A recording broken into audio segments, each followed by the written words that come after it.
Hello, everybody. Good evening. Hope you are well. Indeed. Holy shit, what the hell was that? Oh. It was my fucking phone. Whose idea was it to make phones out of some kind of space-age polymer that has zero fucking friction and it falls off any slightly indented surface? Fucking annoying. Sorry. I just hate the fact that my phone falls off every fucking surface I put it on. Anyway. Hello. Jesus Christ. Hello, Leading Blind, Coffee Lover 239, Pyramid Head, and Epic Candle. Hope you are well.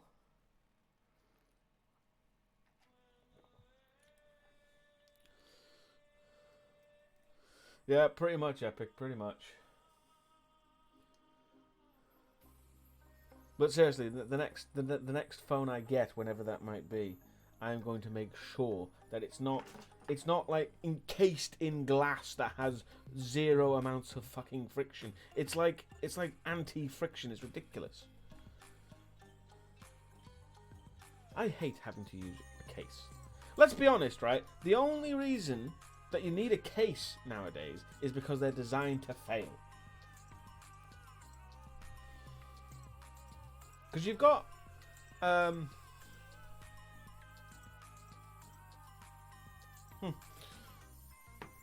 thought that was a crack, it was not. That would have been hilarious. But yeah, the only reason you need a case is because it's so, you know, like that.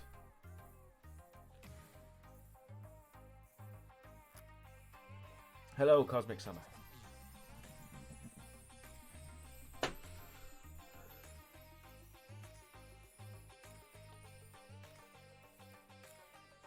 But having said that, I do plan to get a new phone at some point because, quite frankly, that one's, in terms of phone age, is really fucking old. But anyway, you know what I'm going to say. Wait some time, see how we do, what happens, what have you. This seems to be not very well received on this other screen. It's been a pain in the arse. Anyway. I hope it won't get too hot in this room, because Jesus. Lone Grey Wolf, hello. You're a rare sight in these parts. You're very welcome.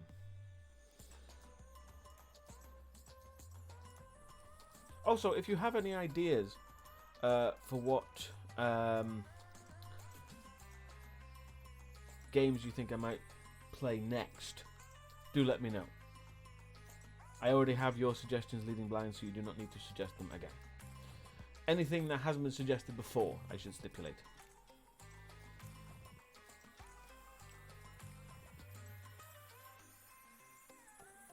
Because I think it's been quite successful. Playing some Silent Hill 2. Hello, little Loopy. All the names are showing up.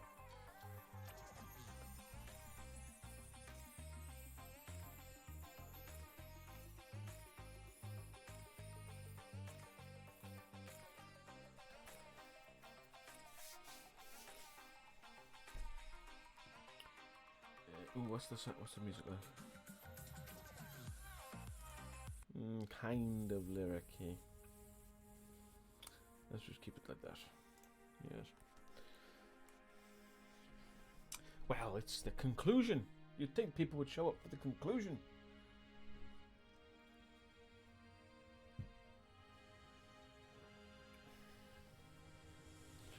Ugh.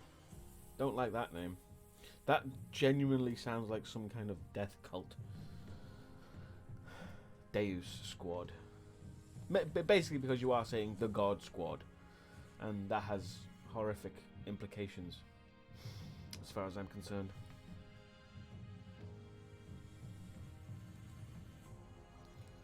You averted disaster with Dawn dish soap.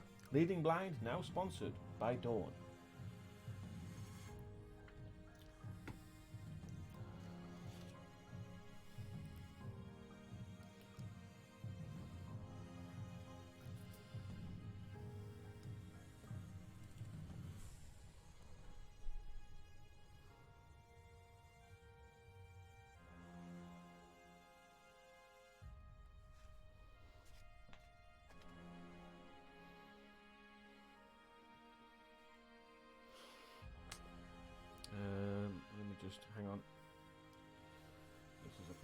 arse fucking thing. Hang on. Oh, pardon me. Sorry. Yeah, that's better. Okay.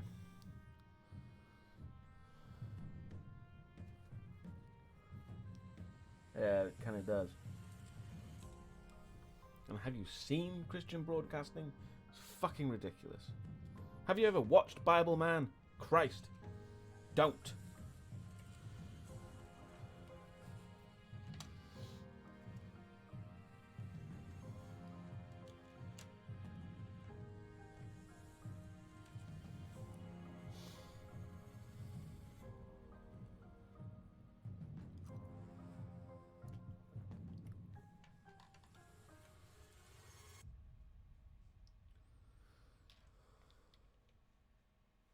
Hello in ghostly company.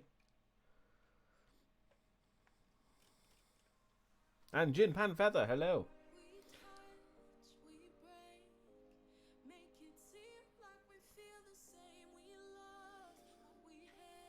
You'll just have to wait until after the test.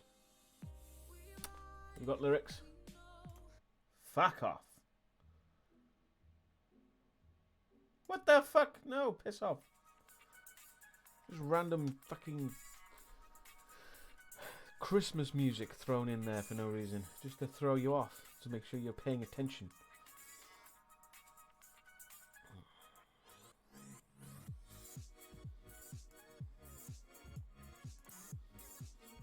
Have I seen anything today that I can talk about while we wait? No.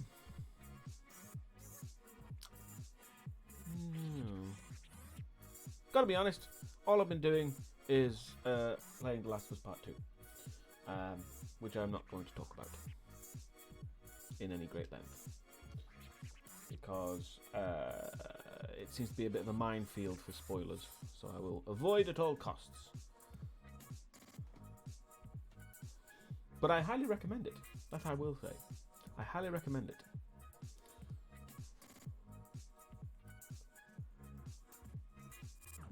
If anybody cares, that is.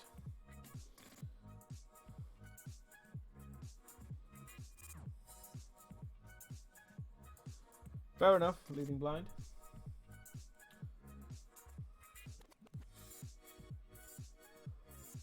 Hello, cat monster.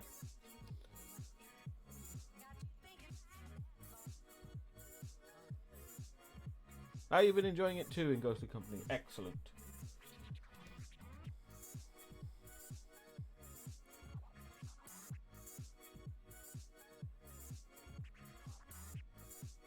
I have no idea what joke you're trying to make, Jim Pan. I've got to be honest. I assume it's a joke because I don't quite understand. I don't get randomness. Okay? I don't get it. If indeed you are trying to be random, I don't get it.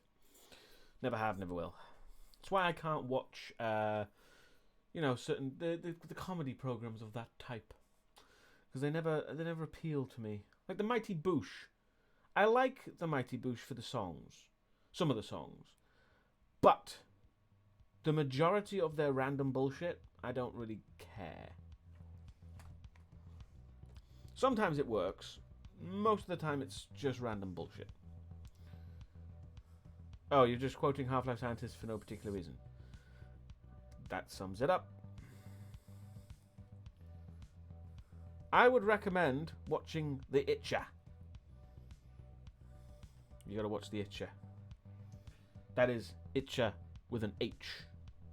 Not Itcher. Hitcher. Because The Hitcher is arguably the most famous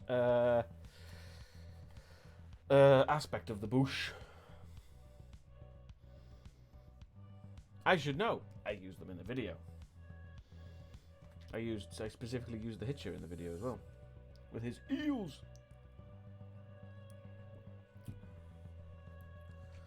Because he's a Cockney geezer. I'm literally just saying things that are in my head while we wait. Sorry. Oh dear, dear, dear.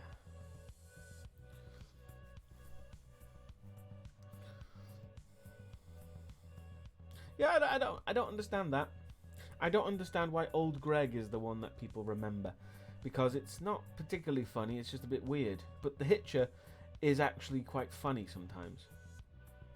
But maybe that's just me. Maybe it's just my opinion, because I like it a bit darker. Whereas Old Greg is just weird. It's just weird for weird's sake. But The Hitcher is a genuinely it kind of toes the line between comedy and horror, which I think is why I kind of like it. Yes, I'm aware. Joel Schumacher died leading blind.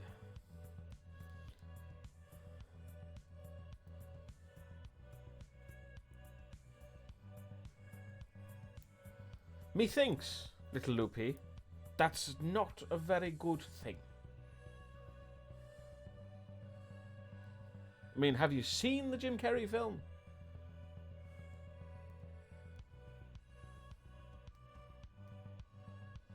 Well, let's be honest, Bruce didn't kill him. So, I think Bruce is off the hook there. Unless you did kill him, Pyramid Head. Did you kill Joel Schumacher? Because if you did, you have probably more than just leading blind to answer for.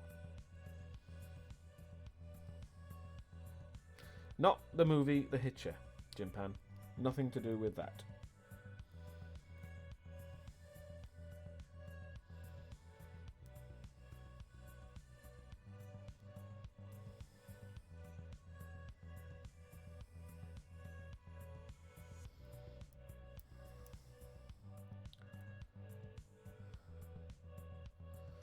Yes, well, let's be honest.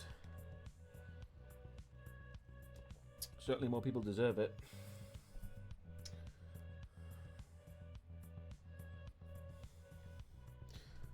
I have a very ambivalent opinion when it comes to Joel Schumacher. Because on one hand, there's a few films of his I like. On the other hand, he is very much the reason why the Batman films went to shit. You know, and how that was a problem. And it took a really, really long time for us to get anything worth out of the series ever again.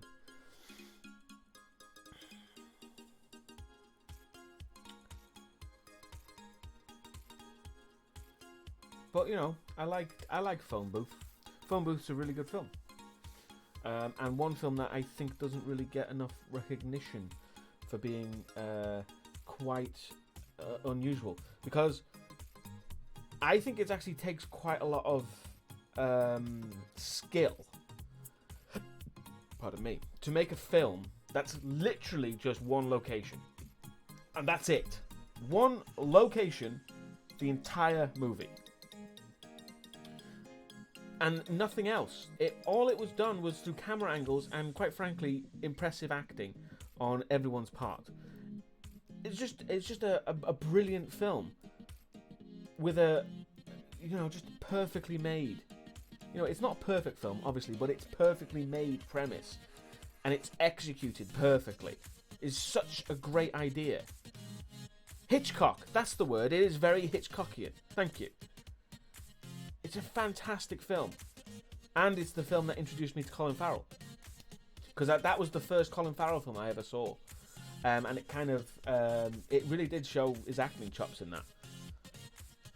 It really did. Oh, and of course Kiefer Sutherland. Yes, I do forget about Kiefer Sutherland.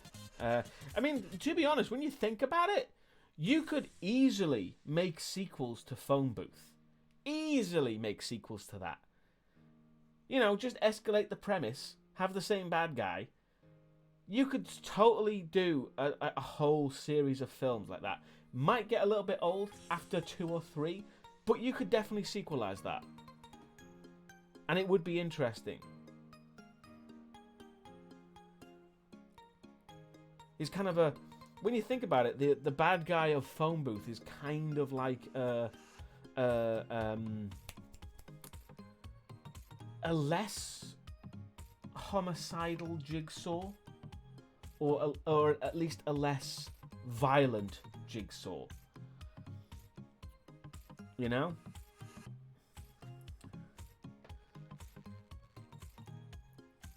Because let's be honest, if you're going to be killed by anybody between the phone booth guy and Jigsaw, you take the phone booth guy. One bullet to the head, done. It's over.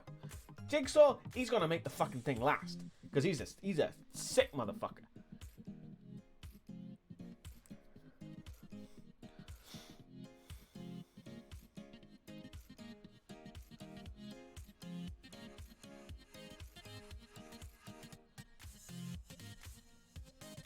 Huh? Phone booth has a surprising body count. I'm pretty sure it's only got one body. I'm pretty sure only one person dies in that film. Technically. Unless you count the countless people that are mentioned. Then you're kind of cheating. But there's only one person who dies in that film.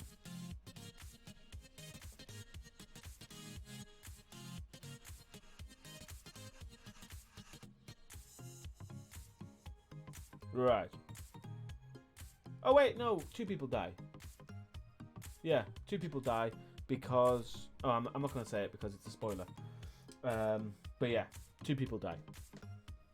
Technically. So yeah.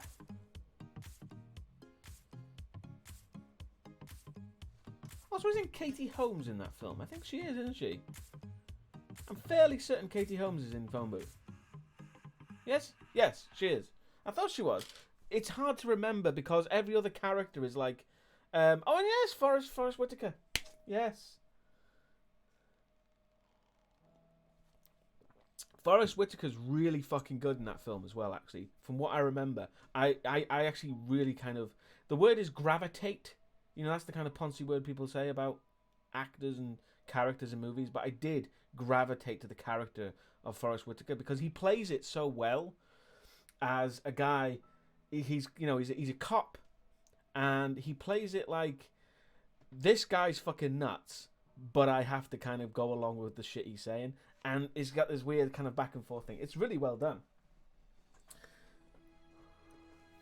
Very small amount of cast, but what I like about it as well, because I was watching the special features, that you know when in the film he's in the phone booth and the road is shut off. And you've got people watching, you know, at the police line.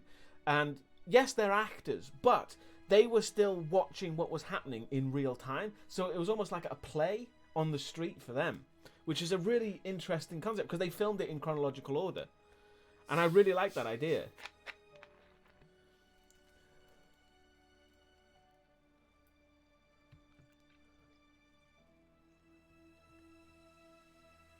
Oh yeah, Forrest Whitaker's great. I quite liked him in the fuck's it called? I'm gonna check out the what the hell was it?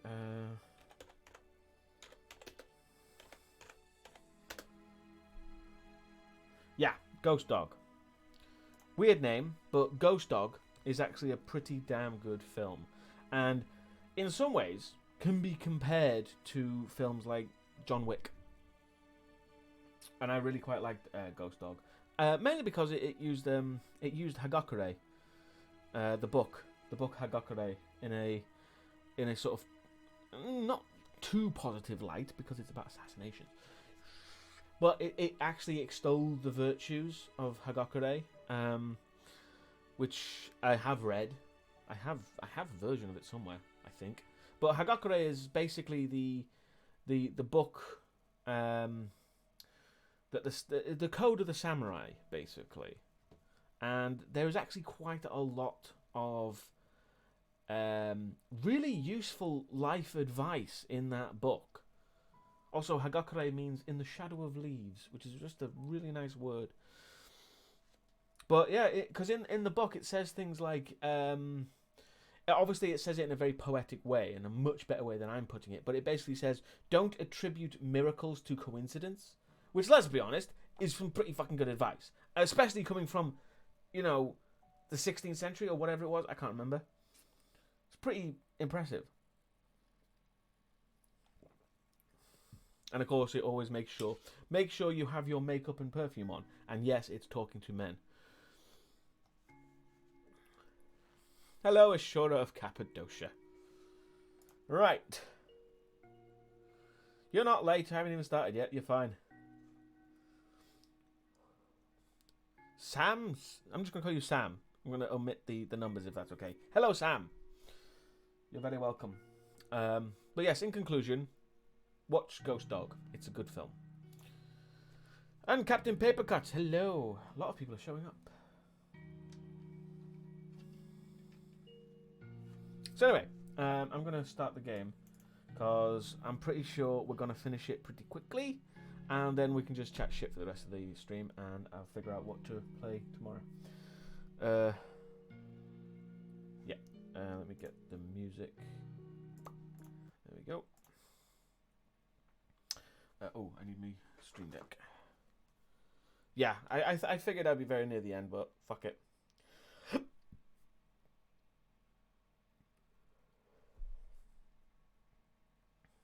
There we go. Let me just see if that works. Hang on. Yes, it works. Good. Hello. Nostalgia.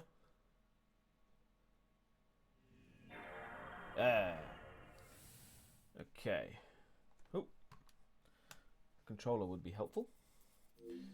Right. So. Oh, hang on. There we go. Go away. Go away. And we're there. Are we there? Hello, Claybone.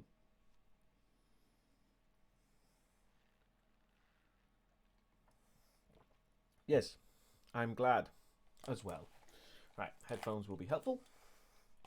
Right, let's finish this shit.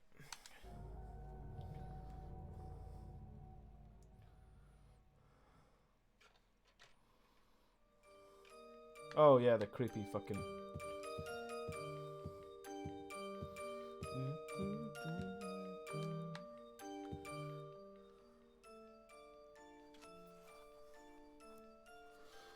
oh yeah, I got key to the door from stairway to 3rd floor hall.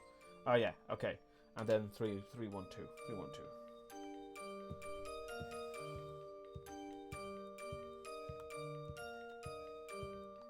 Ah, Christ, I'm using Last of Us Part 2 controls. That's not helpful.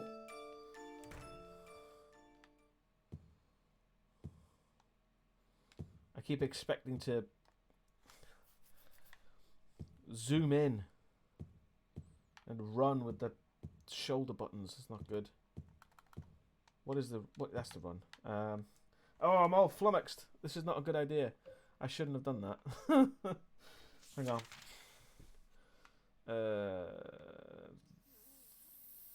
There? No, it's right across there, isn't it? I think.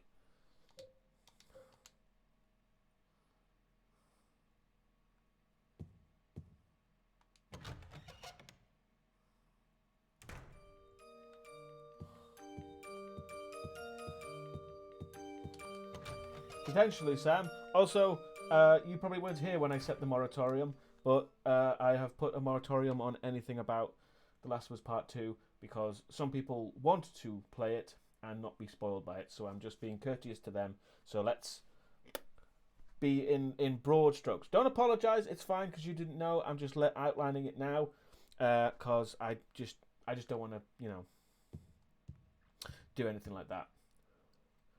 Give it some time, and then we can talk about it. Probably, maybe, I don't know. Broad strokes, I say. There we go. Oh, God.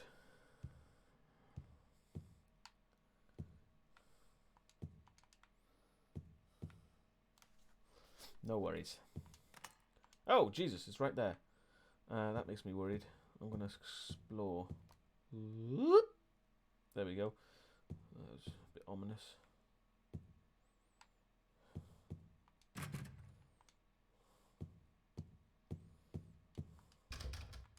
Lock is broken. Lock is broken. Button does nothing. Yeah? Oh. There's a map on the wall. Alright.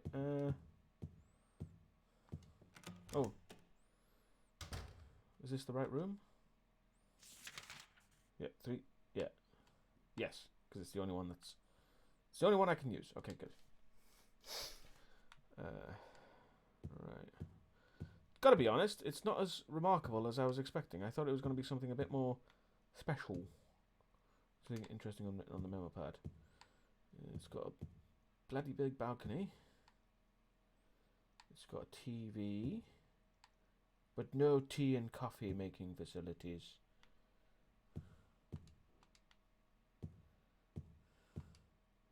There's a television here. Even when it's plugged in, all I get is snow. Some kind of winter program. There's a VCR here. It looks like I'll be able to use it. Oh, the tape! Yes, of course. Tapey tape. Use the tape. Play the tape. I've seen better rooms.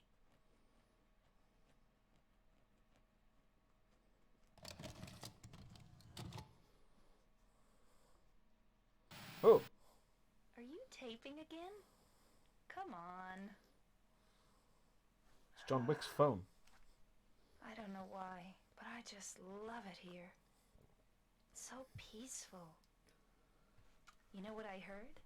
This whole area used to be a sacred place. I think I can see why.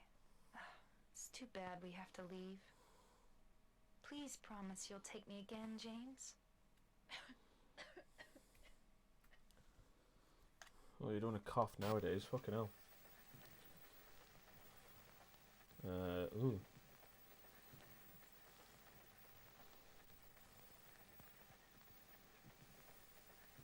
Gotta be honest, her pajamas make her look like she's in Guantanamo Bay. Oh, okay.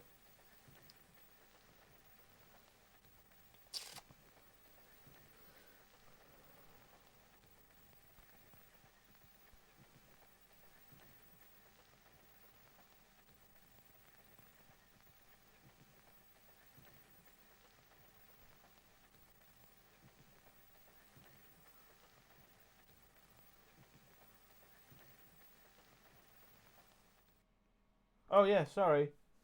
I'm out. Yeah. Let me just get rid of that. Do apologise. I'm supposed to get rid of that, but I just keep forgetting.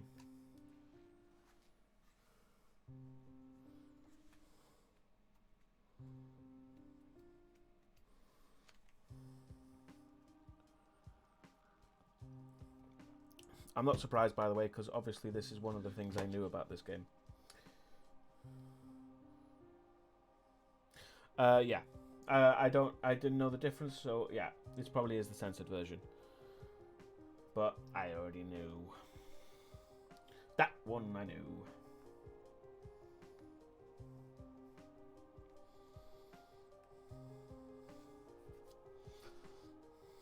Mary. Why wasn't that subtitled?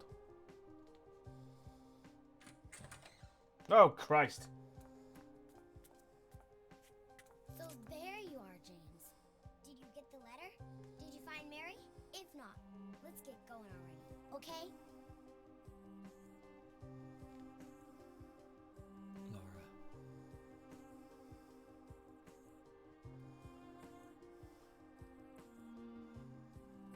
Mary's gone. She's dead. Kind of got crazy eyes. Liar, that's a lie! No, that's not true. She died because she was sick? Technically. No. I killed her.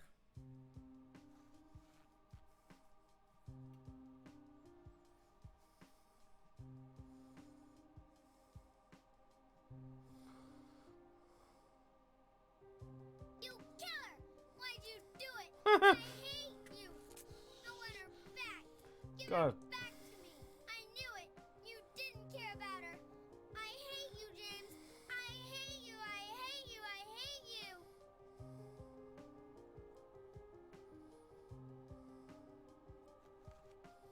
She was always waiting for you. Why? Why? I still don't know who this bitch is. Gotta be honest. Billy Mount. I'm sorry. I literally answered that question before you asked it. No idea, leading blind. No, isn't here. No, Maria is, if you like prostitutes.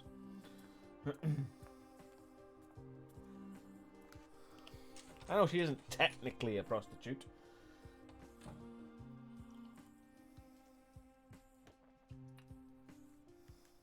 Laura, I'm sorry.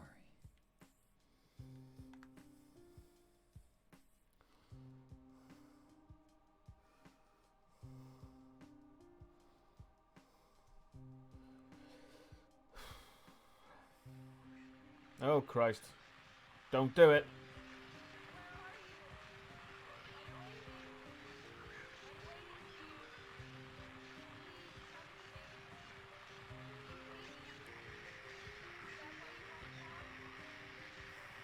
That voice. I mean, she's died twice, for God's sake. Oh, that's fucking annoying.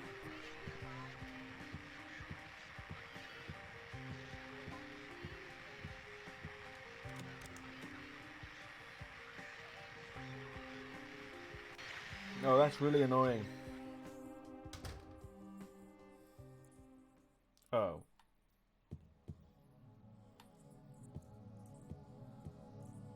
Why? What's with the dripping sound? Where did that come from? Oh, this is definitely not the HD collection. Because it is shit. Okay, fine. I wondered if I'd come back in here. It would change. I don't know what the hell that dripping sound is. It's really weird. Let's have a look. What?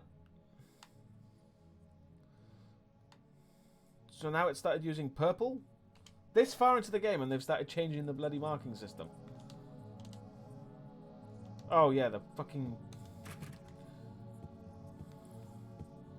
torch is buggered. Oh, tension sheet already.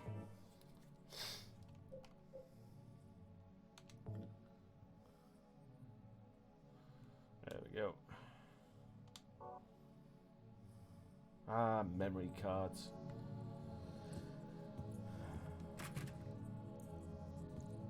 To be honest, getting rid of memory cards, some people lament it as a bad thing, but I think the more we can get rid of shit that, you know, game developers will charge us for, the better.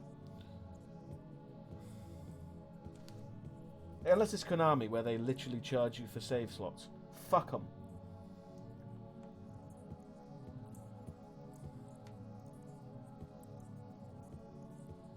That's true. That is true. Portability, I think, to be honest, if anything was to be brought back from the old era of gaming, portability of saves would actually be very fucking helpful.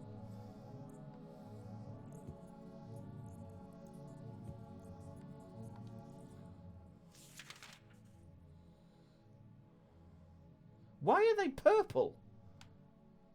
I don't understand. What does the purple denote? And where the hell am I going now?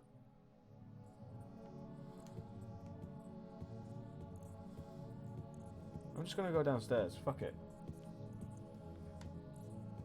Huh? Huh? That doesn't look right. VCS? What the hell's VCS?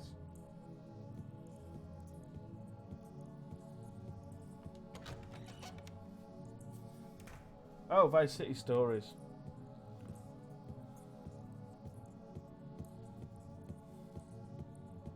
Oh, Christ.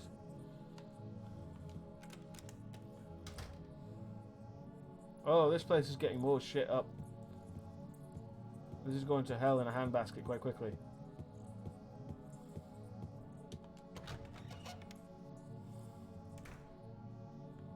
Oh, God.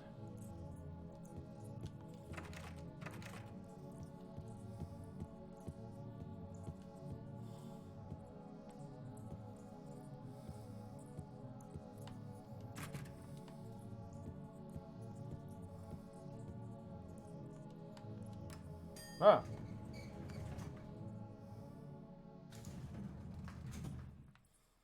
What is with the dripping?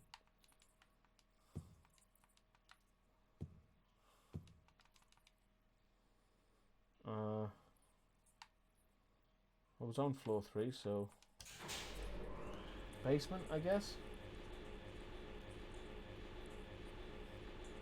I'm kind of just making up as I go along right now. Oh, oh God!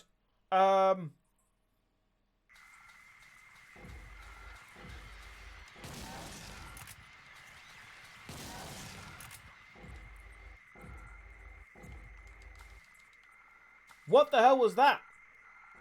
Hang on. Did Silent Hill legitimately just do the amnesia water monster shit?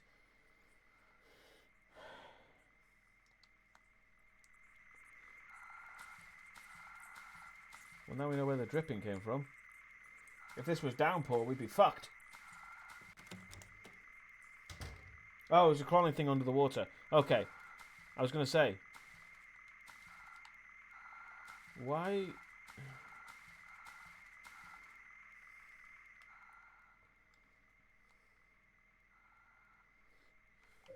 I know what I said.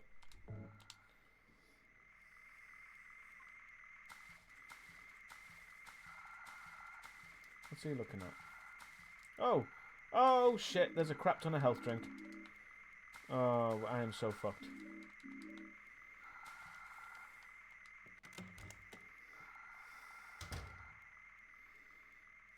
Oh, I am so fucked. They are totally preparing me for a ridiculous fight that I will fail miserably at.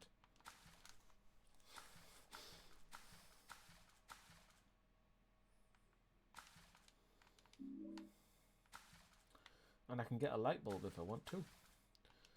Because naturally, light bulbs in a can.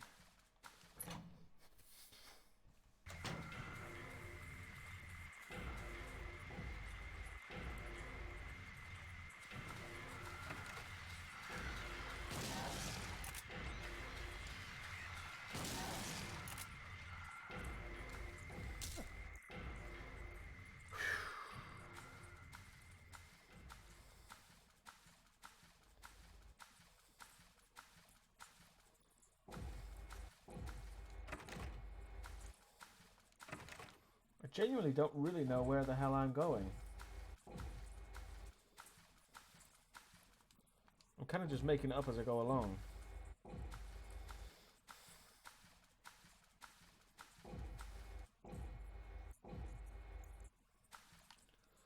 Well, the monster's not there anymore. I shot it in the face.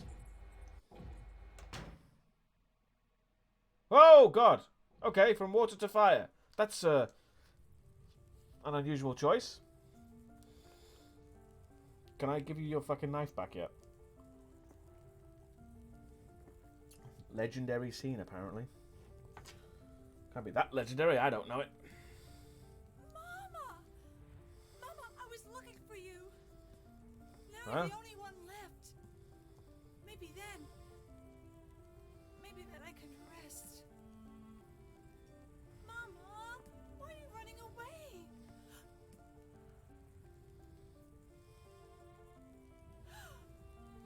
You're not my mama. Yeah, It's you. Oh, I'm sorry. Angela, no.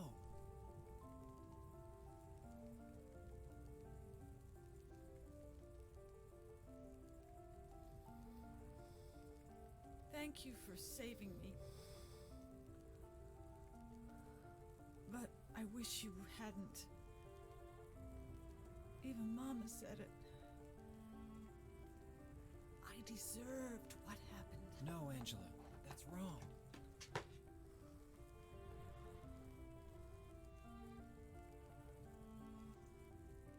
No. Don't pity me. I'm not worth it.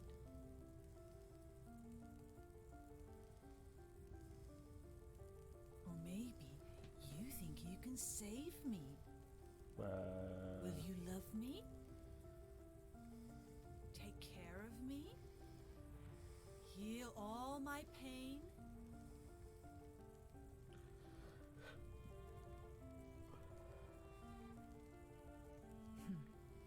That's what I thought.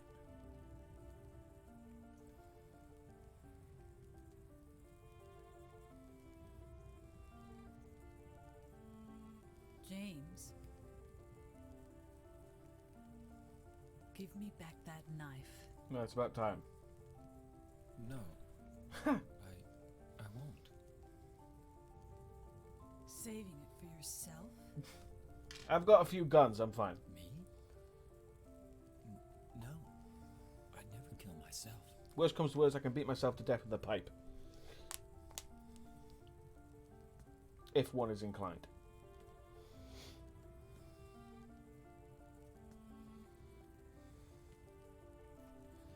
I kind of need to go that way, so she's kind of fucked that up. I don't really understand what's going on, to be honest. It's hot as hell in here. Thanks for that, James. You see it too. For me, it's always like this. Huh.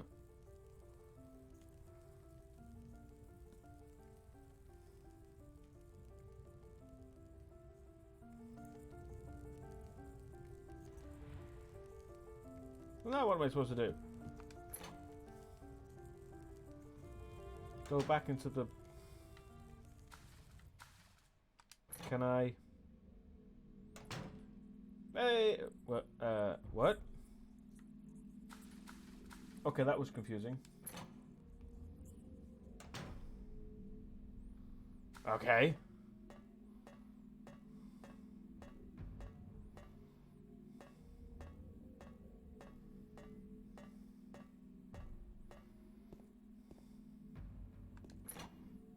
Wow, I actually prefer her other world. James's is kind of shit.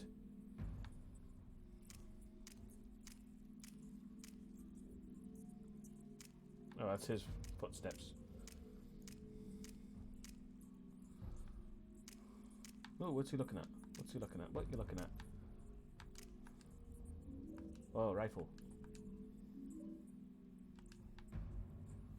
Yes, there is a heartbeat.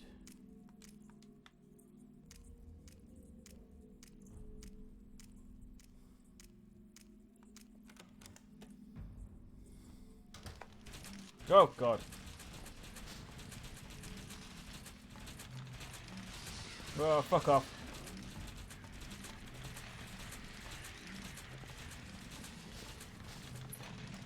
Should have reloaded. I'm going to reload. Hang on. I don't know what I'll be fighting, but I imagine it's pyramid shaped soon. Oh, God. Oh, hello. It's all the tension sheets. So many tension sheets. Don't worry, it's just bubble wrap painted red.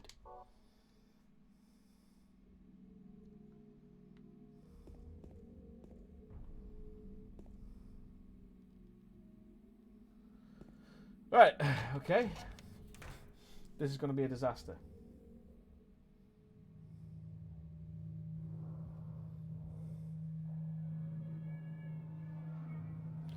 Two doors. Stanley took the door on the left.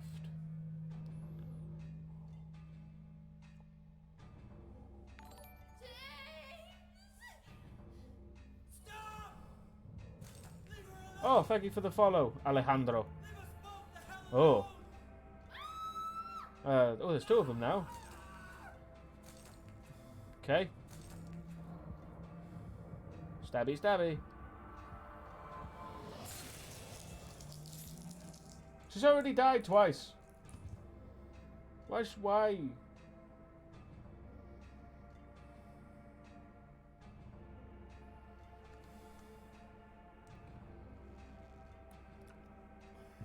She'll be fine.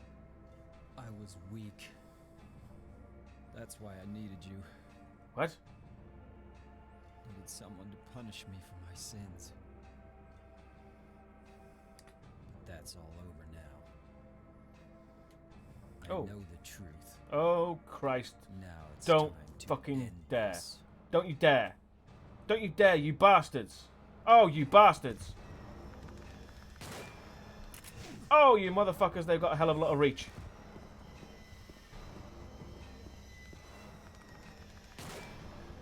Oh, Christ. Oh, they've got a lot of reach. Oh, thank you, Blacklight, for the subscription. 4-month subscription, thank you. Also, hello, Blacklight. Hang on. Yeah, I knew they'd probably fuck me up.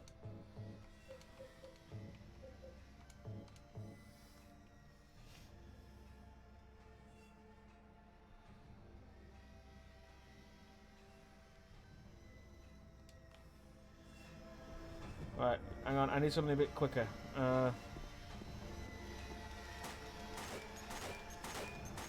Oh, run! Run!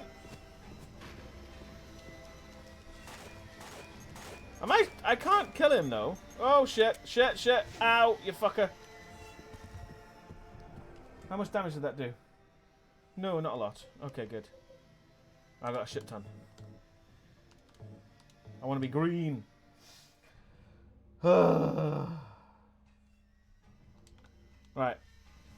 What am I doing? Is it just a case of shoot? Or do I actually have to do something? Can I? I can't leave. Okay. Let's get far away and then start blasting. Oh, you prick. Shoot them till they die. That doesn't seem like a possibility, but okay.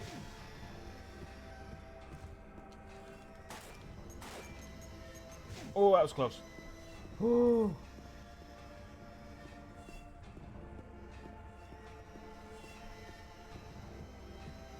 I can't. Oh, you prick. Shit. Hang on.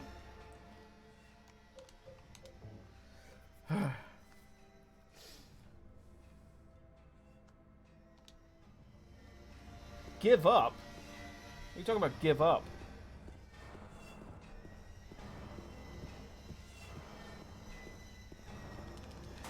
Oh, shit!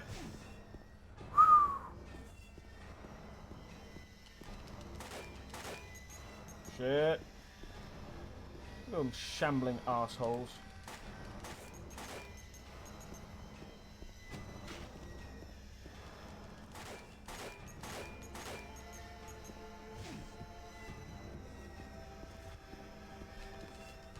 Shit! Ow. What's my health like? Oh, fuck.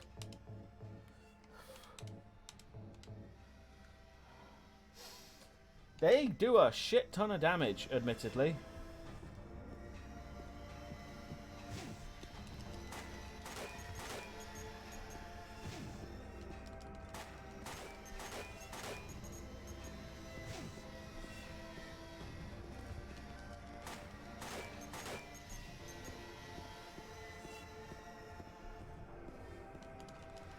Shit! Ow.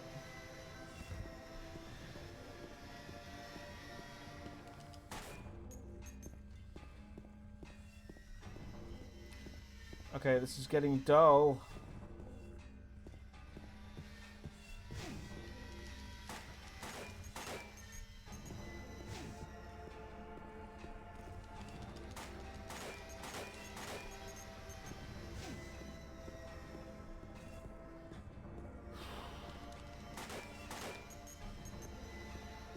Doesn't seem to be doing anything. Am I doing something wrong? Shit! Ow. Run! Oh, fuck me.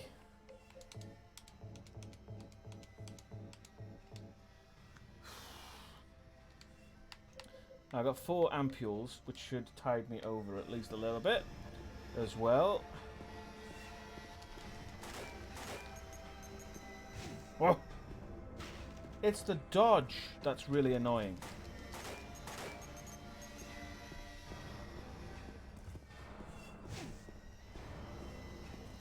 Use the rifle. Fine. I will switch to the rifle. Where is it? There it is. Does it only take fucking 4? Yeah. Son of a bitch. Okay, rifle. Let's see if this changes anything. What are you betting? I fire one shot and I win. Sadly not. Oh, shit.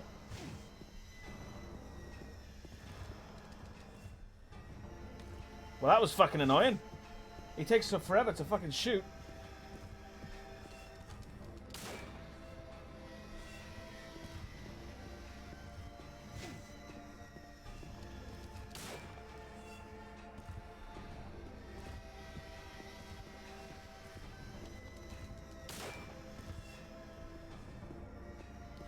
Fuck the great knife. Hang on.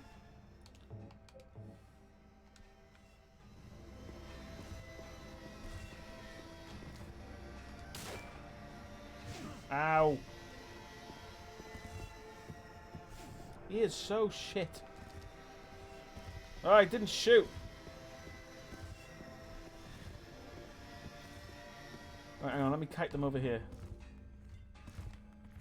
There you go.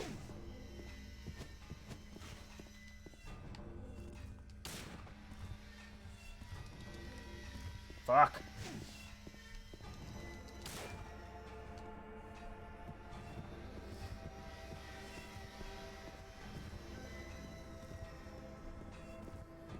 Hey, don't complain about the content, Sam. I can't help what the game does. Oh, that actually did something. What the f... Oh. Are you done?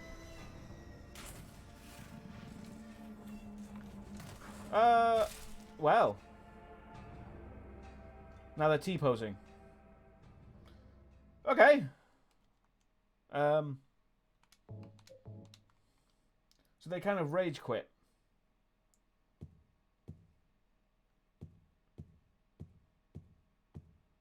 They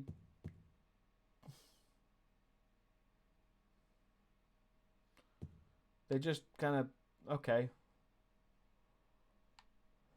Greater minds than I can decipher what the hell that means.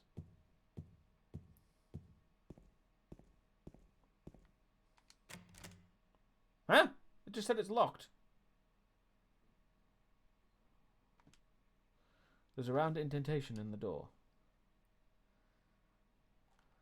Huh?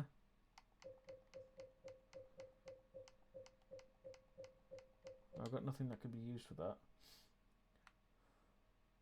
That's really creepy, the way they're just kind of just there.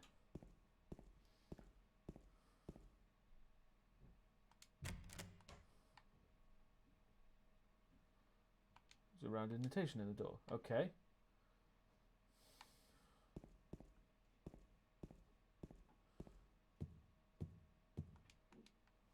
Pyramid head won't move anymore. It looks like he's holding something. Rust-colored egg. Scarlet egg. Now, is this a choice? Does this choice affect the game?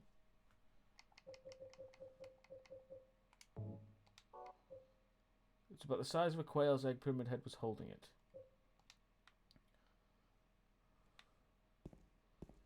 Does this choice affect the game? Not a choice? Okay. Seems kind of like a choice.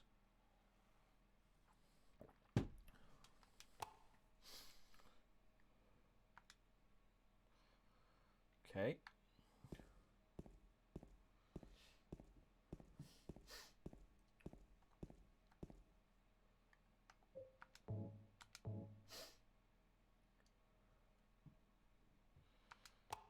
Rust-colored egg.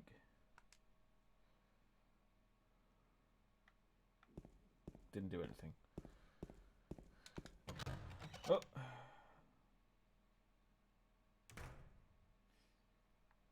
Fair enough. Oh, now we're in kind of a foggy amalgamation. Hang on. So that's got full. How much rifle ammo do I have? Will it be enough? Probably not. Got a shit ton of shotgun ammo, which is great. So I'm going to equip that, just in case.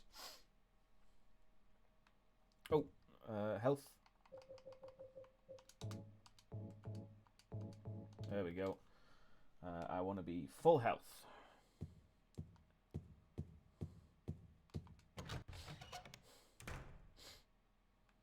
Oh, we're getting a bit dishevelled again. Mary? Oh, What do you Jesus. want, James? I brought you some flowers. Flowers? I don't want any damn flowers. Just go home already. Mary, what are you saying? Look, I'm disgusting. I don't deserve flowers. Between the disease and the drugs, I look like a monster. Well, what are you looking at? Get the hell out of here! Leave me alone already. No use to anyone. I'll be dead soon anyway. Maybe today, maybe tomorrow. It'd be easier if they'd just kill me. But I guess the hospital is making a nice profit off me. They want to keep me alive. Are you still here? I told you to go. Are you deaf? Don't come back. James, wait. Please don't go. Stay with me. Don't leave me alone. I didn't mean what I said. Please, James. Tell me I'll be okay. Tell me I'm not going to die. Help me. okay. I sense that could go on forever, or at least for a while. So, oh, are we outside? Well, obviously we're outside, but I mean, outside where?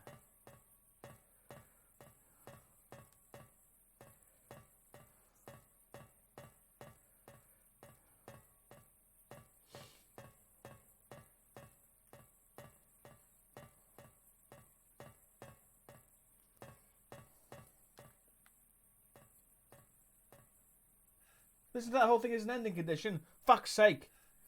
Ugh. And I can't go back. Well, now I'm fucked off. I wish you hadn't told me that now.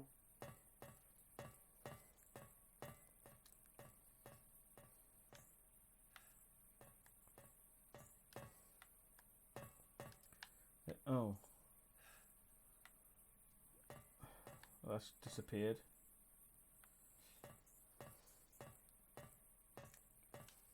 There's a bed and a woman. Excuse me while I don't interact with the woman straight away.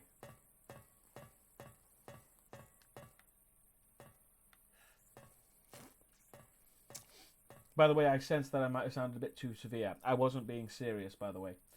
I think because it sounded more serious than I was intending. I do apologise.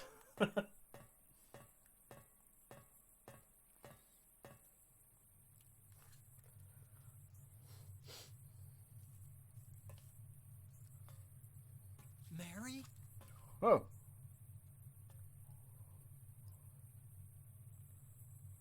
Ooh, it kind of looks weird. When will you ever stop making that mistake? Never! Mary's dead. You killed her. And yet you're wearing her clothes. It's you. But I don't need you anymore. What? Great line reading You there. must be joking. But I can be yours. I'll be here for you forever. Oh yeah. I'll never yell at you or make you feel bad. That's what you wanted. I'm different than Mary. How can you throw me away? I understand now. It's time to end this nightmare. No, I won't let you. You deserve to die too, James. Wow, Christ. What's... Oh, okay. Whoa, Jesus, that was a bit quick. Fucking hell. Yeah, the line reading's not great. Let me just double check. Holy Christ.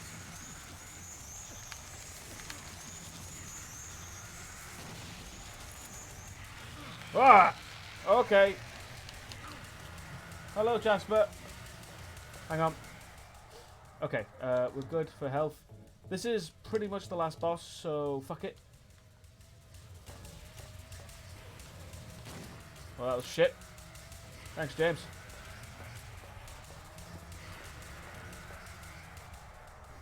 Yeah, just a normal couple. Every couple cracks out the tentacles. Right, we'll go down the line. We start with the most powerful and end with the weakest.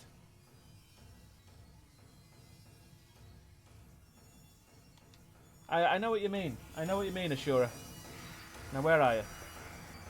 Oh, there you are. Oh.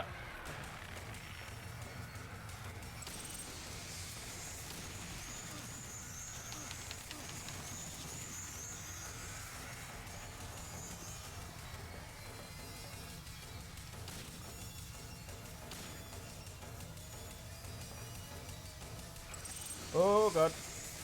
I'm guessing I just run when the moths show up. Moth spats, I have no sure. I'm not too sure what the hell they are. Okay.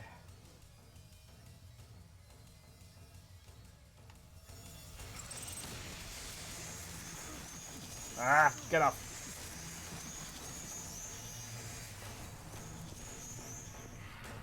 The tentacle is a bit of a worry.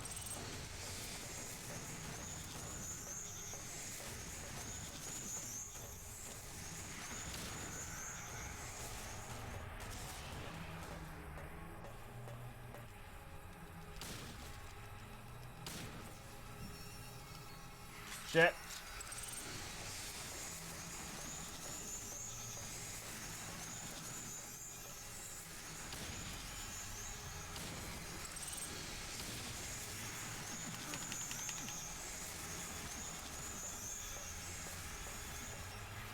What's my health like? Not bad at all. Yeah, I would say Walter wasn't really a boss. He was more of an irritating annoyance. The end boss to Silent Hill 4 was pretty interesting. Oh god, pardon me, got a bit of hiccups. Pardon me. I like the giant weird spear throwing boss thing.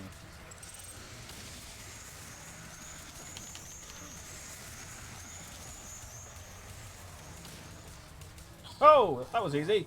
Where was that easier than fucking Pyramid Head? Is she dead? Is she dead?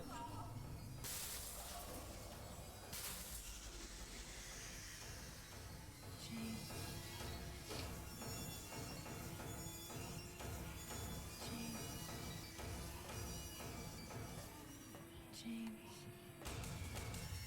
Really? Use the Great Knife. Alright. Why the fuck not?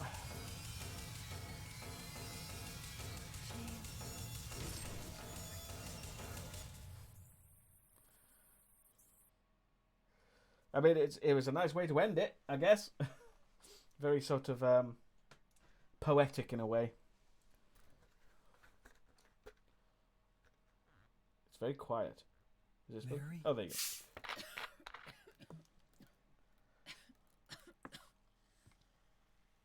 James.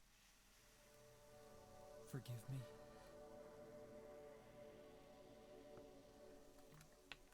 I told you that I wanted to die, James. I wanted the pain to end. To be honest, that was quite an easy end boss fight. That's why I did it, honey. I just couldn't watch you suffer. Oh, yeah. That's why you did it, you prick. No. That's not true. There you go. There you go. You also said you didn't want to die. The truth is, I hated you. I wanted you out of the way. I wanted my life back. James, if that were true, then why do you look so sad? Because he's a complicated boy. Ugh, he kind of has a Mary? pizza face thing going on. James. Please. Please do something for me.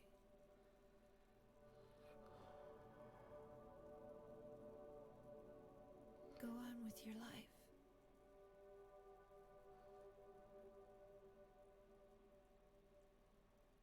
I can't tell if this is an ending or, you know, the ending or an ending.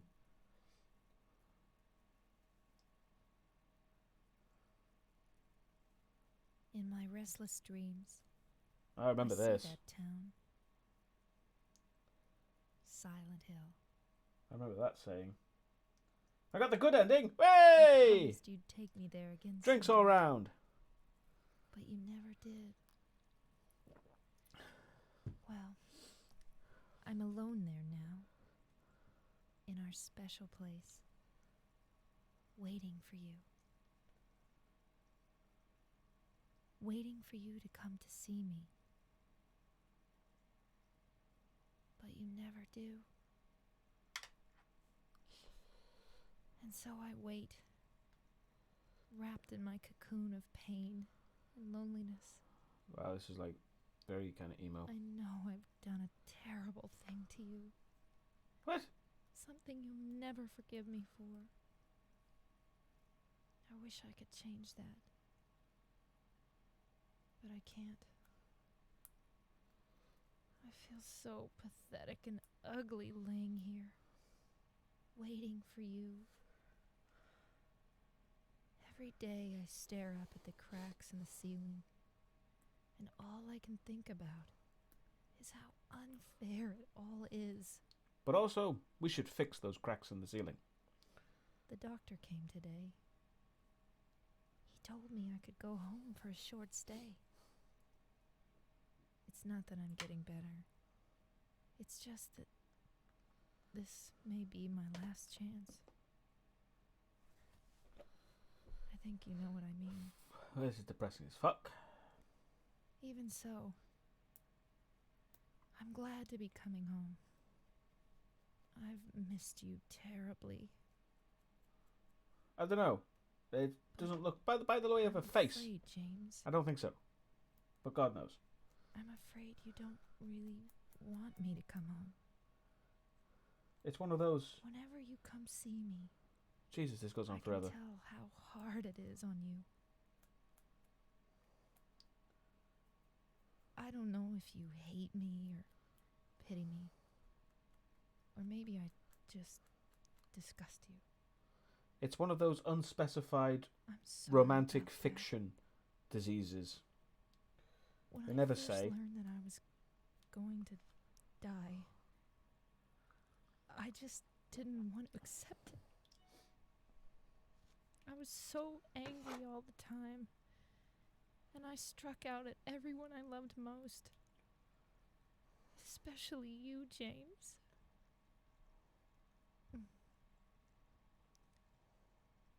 That's why I understand if you do hate me. But I want you to know this, James. I'll always love you. Even though our life together had to end like this, I still wouldn't trade it for the world. We had some wonderful years together. Well, this letter has gone on too long, You don't say. so I'll say goodbye. I told the nurse to give this to you after I'm gone. That means that as you read this, Oh, yeah. I'm already Jesus. dead. If this was... If I Kojima can't tell you to remember me, did this, it would be twice as long and filled with references to the 80s. but I can't and the wait for CIA. you to forget me. These last few years since I became ill, I am so sorry for what I did to you, did to us. You've given me so much, and I haven't been able to return a single thing. God knows. That's why I want you to live for yourself now. Okay. Do what's best for you, James. Can I stop reading? James. You made me happy. Hello, Frost Anonymous. You're just literally at the end, sadly. Not the stream, just the game. Okay, good. We got the good ending, if that counts as the good ending, I guess. I know there are worse endings. I'm familiar with one ending. And of course there's the dog ending as well. Oh, God. Why do we have to see that bitch?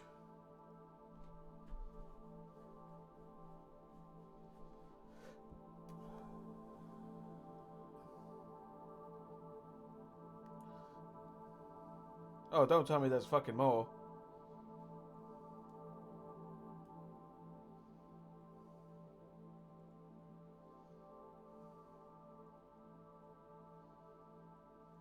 What?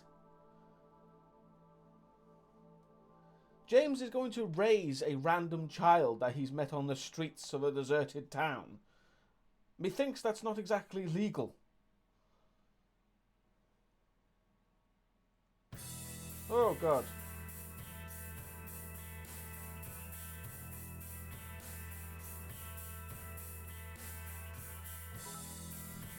Oh, thank you for the 100 twiddlies, SF Owls. Hello.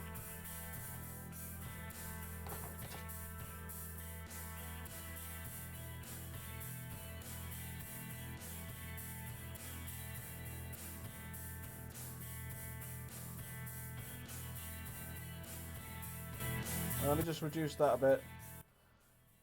Can you still hear it? I can't tell. Hang on.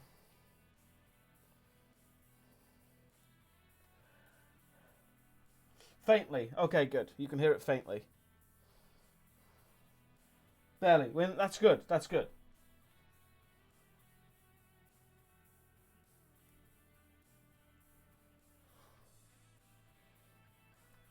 The knife is for the bad ending? Ow. How? I mean, what? I don't even know what the knife was for. I just had it in my inventory. What do I do with it? What do you do with it? Can somebody tell me?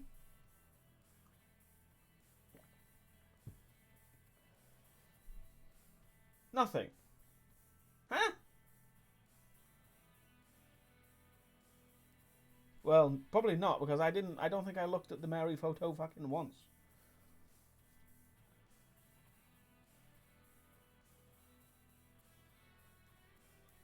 Really enjoyed it, Gin Pan Feather. Really enjoyed it. It was good.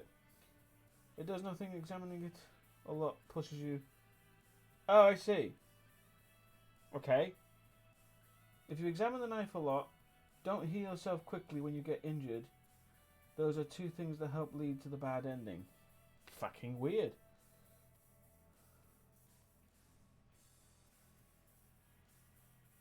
That's weird. Those are weird conditions. Gotta be honest, I kind of wish... Well, not wish. That's a bad word. I prefer it when... It doesn't have to be obvious what gets you what ending, but at least telegraph it a little bit. You know?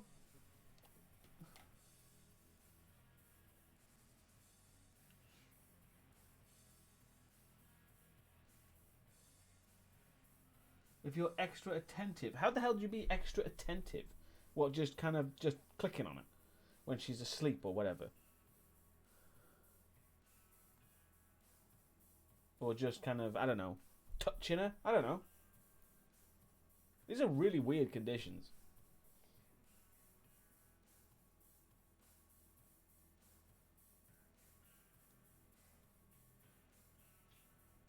Trying to make... I'm curious how they could tell that.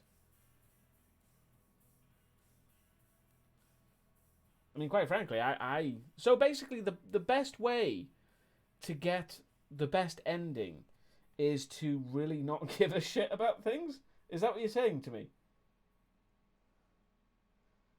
Yeah, that's what you're basically saying. Don't give a shit and you get the best ending. Don't care about the items. Just heal whenever you can because you don't give a shit about preserving anything. And don't give a shit about Maria. There you go. Don't give a shit, you get the best ending. That's fucking weird. Okay, back to the game. Let's have a look. Go where you. So, action level normal, riddle level normal, ending. I got the leave ending. There's 4 endings.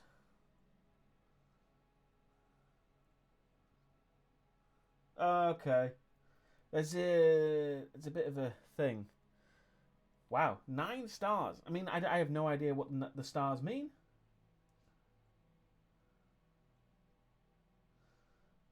Oh, I guess, but it's fucking weird.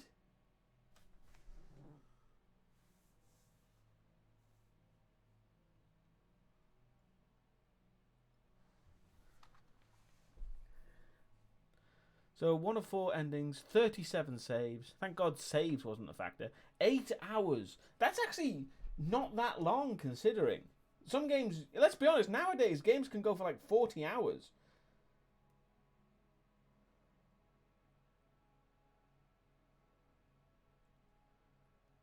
Walking distance, 12.25 kilometers.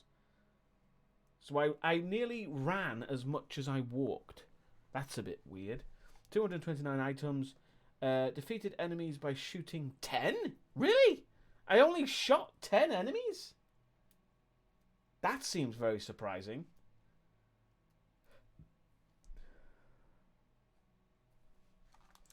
Apparently the boat has something there?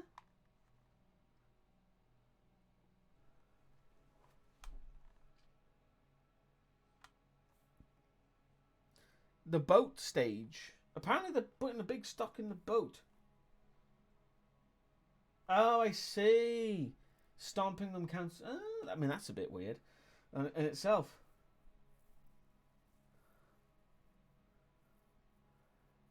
Why does the boat matter so much? Apparently the boat is like proper important according to these results. And I got 9 stars. I have no idea what the stars mean. Save clear data. Save? Oh. I got another tension sheet. Sure. Not like I'll be playing this again anyway. Are we going to go back to the main menu? Yeah.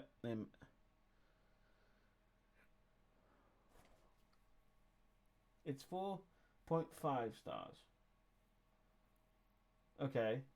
That seems, again, a lot of weird choices. A lot of weird choices. But anyway. How long have we been going? Jesus. Only halfway. So, hello. Get that. There we go.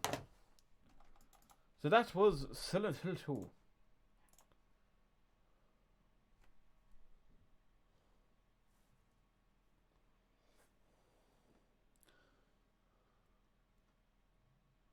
Oh yeah, sorry I didn't react to your mention, Frosteronimus, of the Gundam.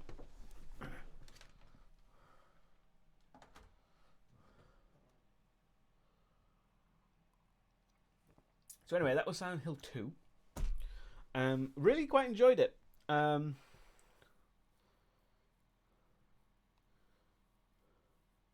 What's the ritual ending? I know the dog ending, but what's the ritual ending? I was just about to ask if there was New Game Plus, or is it just classed as New Game? But apparently, yeah. You need to collect 4 items. What are the 4 items? Pray tell.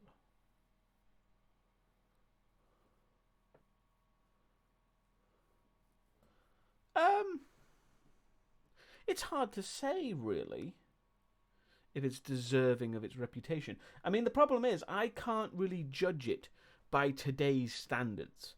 I mean, you know, its original standards, I mean, I can completely understand. If it came out today, though, difficult. I don't think it would be as well received if it came out today. And that's not to say that it's bad or I dislike it. All I'm saying is that what it did was revolutionary for the time. Not so much now. But even then, some things it does is very well done. The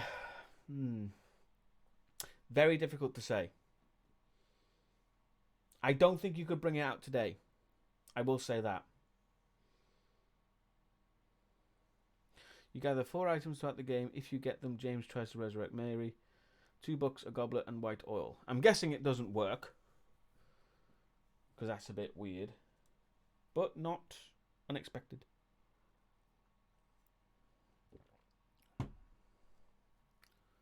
Oh, you don't see what happens? Cop out. Nah, I'm joking.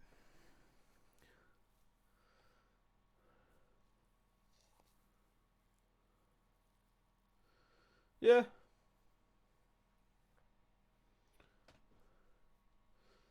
Can I just say as well, I find it rich that there's a lot of people complaining about modern games doing real world issues and, you know, doing that kind of thing, when Silent Hill literally was just talking about, you know, what happens when you have a terminally ill partner. You know, euthanasia, for fuck's sake. That kind of idea. What is euthanasia? Is it murder? All this kind of stuff. That would never, ever be in a mainstream game, and yet it is in a Silent Hill game. And it's one of the most famous games ever made, and people complain today that games get too much real emotional. Fuck off. I mean, to be honest, I prefer 4 just because of the nostalgia. Because I don't have the nostalgia for 2 that other people have. I have more of the nostalgia for 4. Because that's what I played when it came out. And again, it's not to say that 2 is bad, or 4 is better than 2, or 2 is better than 4, whatever. It's just to say that with 4, I have that connection there that other people have for 2. So, yeah.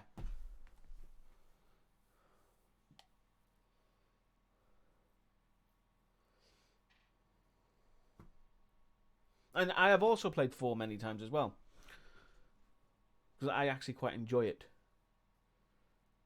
I like the lore of 4. I played Homecoming. I think I completed it, but... Oh, yeah, I did complete 4. Yeah, sorry, Homecoming. I completed Homecoming, and then never bothered with it again because it was shit.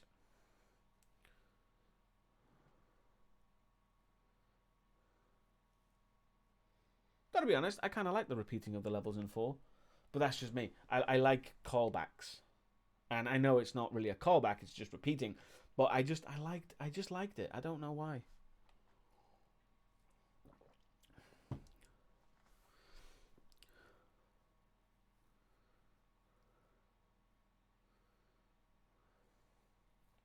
The reason why I like 4 personally is because of the weird unknowable thing. Because just the idea, I find the idea of being locked in your apartment from the inside is a very creepy idea. You know, you can examine shoes and he doesn't recognize the shoes. It's like, what does that mean? It's weird. Don't shout, Billy Mount. Shouting won't get you anywhere. And I have already spoken about the films many times. I don't like them. But anyway. And I like the fact that, like the idea that he bangs on the door and nobody can hear him on the outside, or the fact that you look through the peephole and weird things happen, or you can look out the window and weird things happen. You can see weird, strange things, and because it's so far away, you can't quite see what it is. I love that kind of stuff, like just kind of creepy dread that you can't quite place your finger on, because monsters that can kill you and giant knife wielding guys, that's okay, but it's the unknowable dread that gets me. Yeah, the haunting stuff, that's what gets me, and that's why I really, really like 4, because there's a lot of that shit. 4, I would say, is the most psychological of them, for me personally.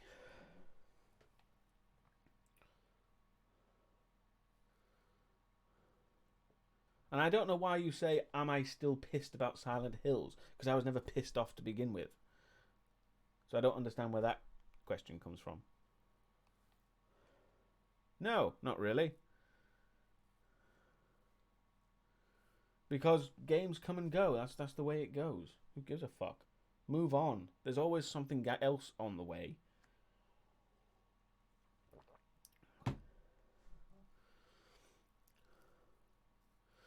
Which of the worlds... When you say the worlds outside the apartments, do you mean the worlds you get to through the holes in the wall? Do you mean that? Because if you mean that, I would say the other world... Not the apartment, where you're going through the apartments and you got the different... You're inside one apartment. The one where you are going through the buildings, where the buildings and all, they're like connected. I found that the creepiest. Gotta be honest, I do not like Siren at all.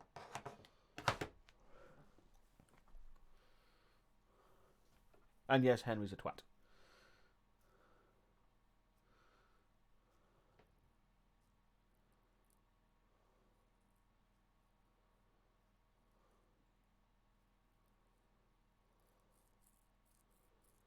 The first one's shit. Blood Curse has interesting ideas, but I think it's flawed by its narrative. Also, somebody mentioned Bloodlines 2. Ashura mentioned Bloodlines 2. Because I've got to always mention Bloodlines 2.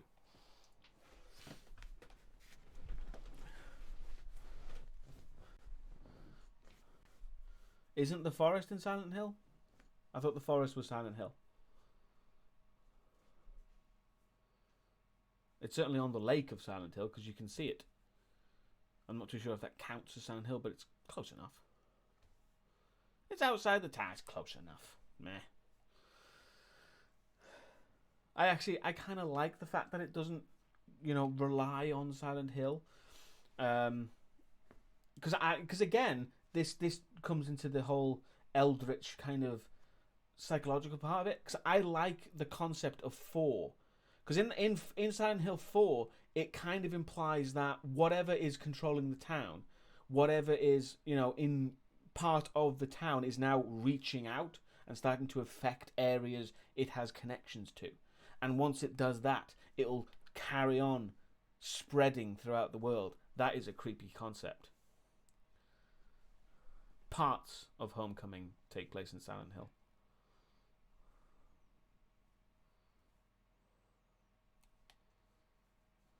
Not a lot, though.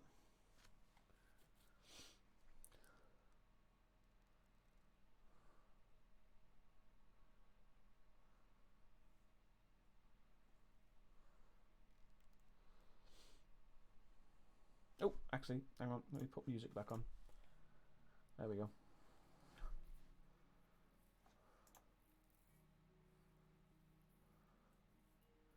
Silent Hill 4 hits the lizard brain in some way, like whatever's out there is out there and can't touch you in your house because it's safe, but then it's... Yeah, that is another thing as well, is that you get used to your apartment being a nice, safe space to, relax, take a breath, and then it starts fucking with you. It's fucking great.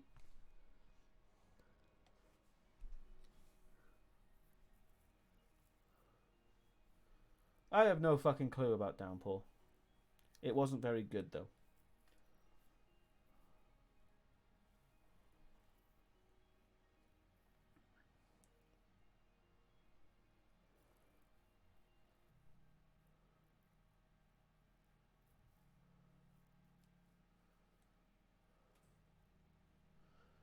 Did you ever look through the peephole when it was... Yes, I did. That is a creepy one.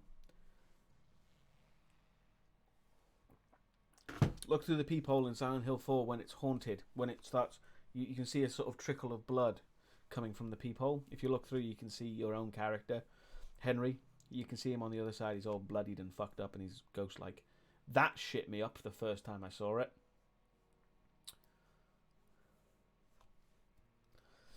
There's a lot of the hauntings are really kind of unsettling. And some of them, they don't really affect anything. Like, if you look out the window, occasionally a severed head will fall. And that's it. It's more of an Easter egg, but it's still kind of freaky. Oh, there you go. Ashura just mentioned it.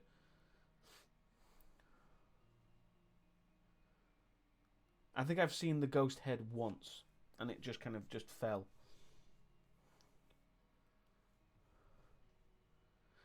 Well, the rabbit is just there. The rabbit looks at you because it was disturbed in the the kerfuffle with Walter. It doesn't actually move, and I think I don't really count that as a thing because it doesn't really move or anything. It just happens to be facing the hole in the wall.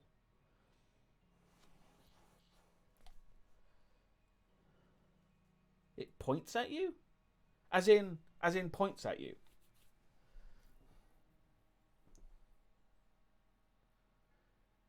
Really? Okay, now that one I was not aware of. Fair enough. If that ever happened, it would shit me up. But it doesn't actually move, does it? It just happens to be placed in that sort of position.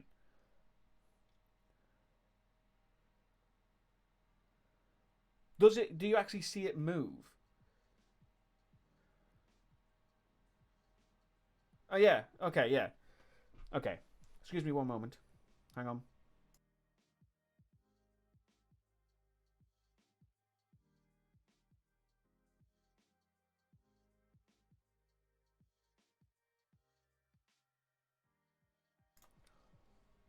Sorry about that. I had to blow my nose and no one wants to see that. Oh, we haven't actually got music. What the hell? Oh yeah, I lowered it, didn't I? Idiot.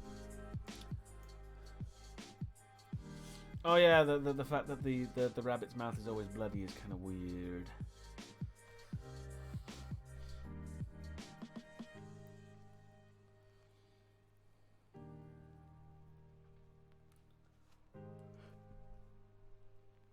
What is the painting haunting? I'm not familiar.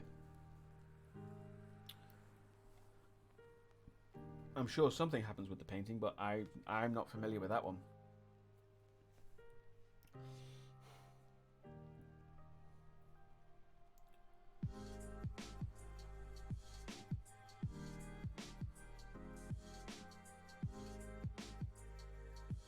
Yeah, I don't know that one.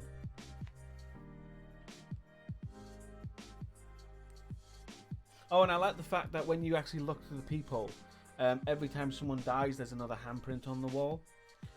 Just a little subtle reference to the fact that this shit is happening right now and is going on and it's real. I like that. Like throughout the game, there's more handprints on the wall until there's 20. There would be 20, wouldn't there? Yeah.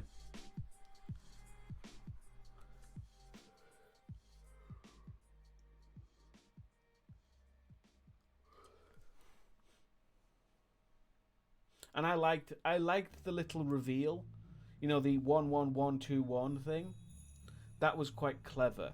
I quite liked that. The fact is that you got victims with like 12121 12121. However, you then nearing like the end of the game, you realize that middle one is not a 1, it's a slash. So it's 11 of 21, 12 of 21. 13, and that was a really nice reveal. That was quite cleverly done. I was surprised by that at the time.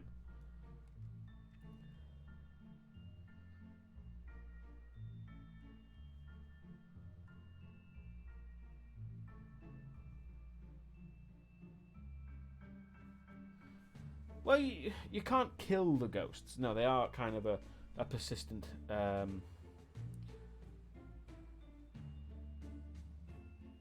thing, but you can stop them. Not all of them, but you can certainly stop the most annoying ones. Like I personally, with the Swords of Obedience, I always stopped the woman, whatever her name is, the woman with the hair, and I think his name was Jasper, the guy on fire. I always stopped those two because they were the most irritating, and then I kind of just used it on a whim, because I think you've got I can't remember if you got 3 or 4 Swords of Obedience. Cynthia, that was it. I used it on Cynthia and one on Jasper. Jasper, I think. You got 5 swords. Oh, I must have missed one. I always thought it was 4. But yeah, I always used them on Jasper and Cynthia. Oh yeah, and Richard as well, because he had the fucking annoying. He was a bit quicker and a bit jitterier and just creepy because he was electrocuted. So I think I did use them on the new ghosts. Salvador's was very creepy. Oh yeah, well, there's a lot of creepy stuff like that.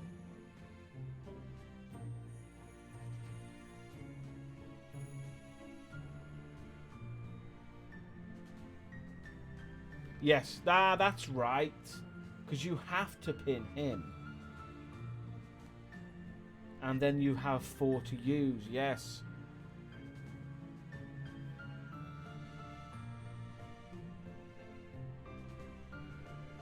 Yeah, the two-headed twins thing, technically they were ghosts as well, but they could be killed.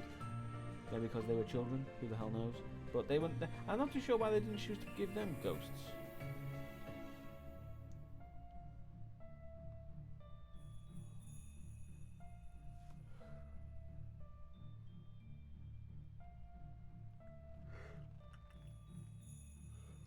Yeah, it was very odd.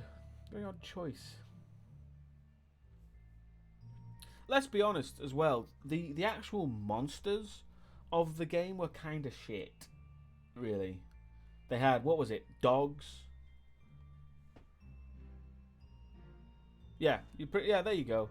The dogs, mosquitoes, which are just annoying little fuckers, and the monkey men, which was a weird choice.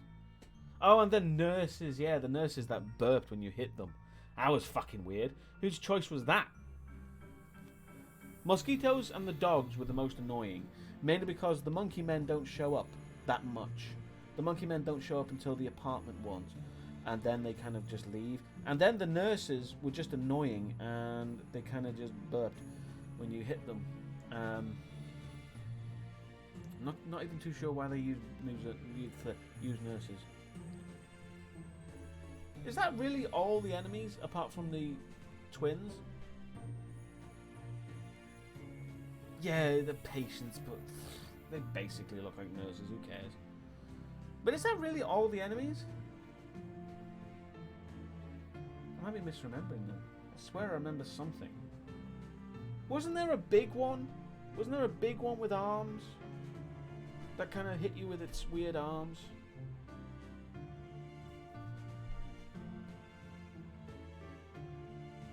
Oh, the wall guys as well, but I don't really count them because they're more obstacles than enemies.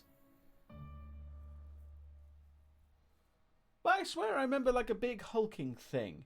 It was like a pair of trousers that just walked. It had a kind of like vestigial back. Oh, that's the thing from Silent Hill 3, isn't it? That's right, the big arm thing. Yeah, that's Silent Hill 3. I think that's literally the only thing I remember about Silent Hill 3. I think I might be getting the Silent Hill 3 monsters mixed up with the twins. Yes. I'm a bit confuzzled.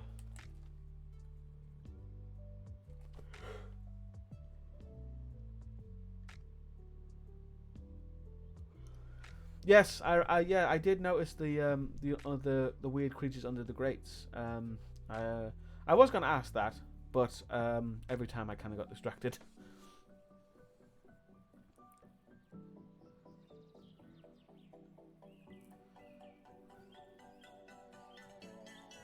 But basically, the actual regular enemies of Silent Hill 4 are really shit. The ghosts and the puzzles and the story and all the other stuff is the good bit. Itchy eye. There we go.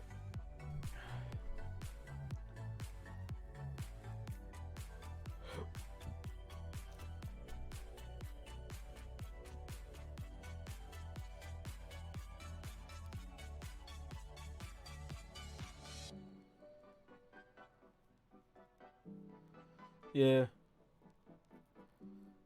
Dogs really don't really work as enemies. Well, they do. Sorry.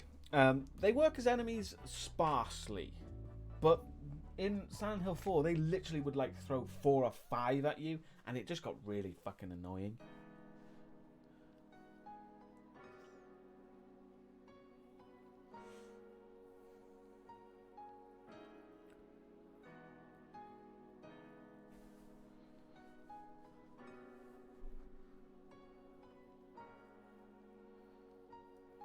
Oh, and let's not forget the giant worm that does bugger all in Silent Hill 4 as well. I believe there is actually a section in the manual that outlines the worm and talks about the worm, but it never does anything. There's no need for it. It's just there. You just come across it and it's there, tunneling through the worlds. But again, I like that because it's unknown. It's a weird addition that doesn't really make any sense, seemingly has no purpose. It's eldritch. I like that. No, it was genuinely a worm because you can see one dangling, and it kind of writhes about, and you can see that it's got a proper worm face. So it is actually a worm.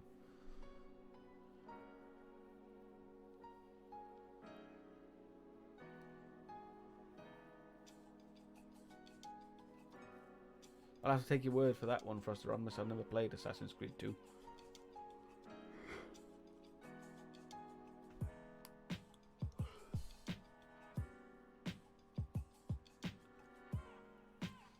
I mean, that's possibly what they were going for, because umbilical cord seems to be a recurring theme within Silent Hill.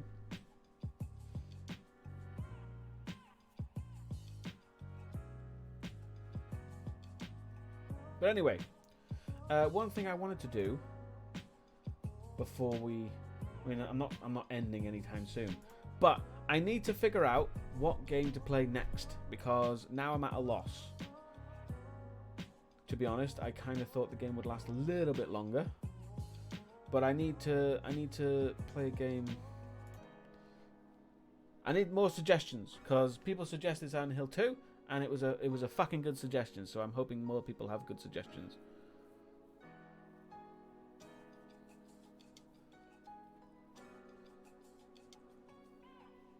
Nah, I'm not doing Resident Evil 2. Original.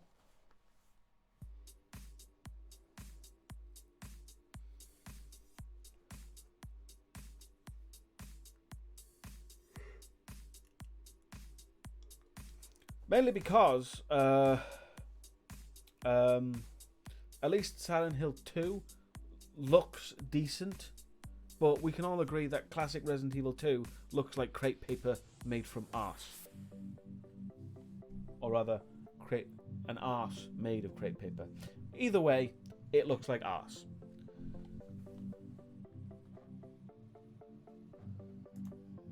That's the chair, by the way, in case you're wondering. See? And I don't think I need to mention it, but that is a terrible suggestion, Jinpan. We will not do that.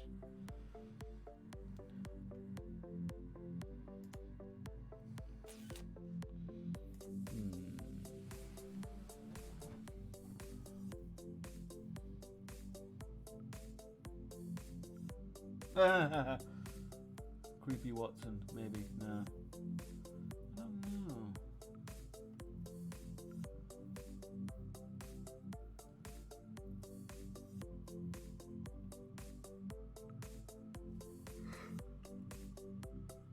Oh dear, sorry.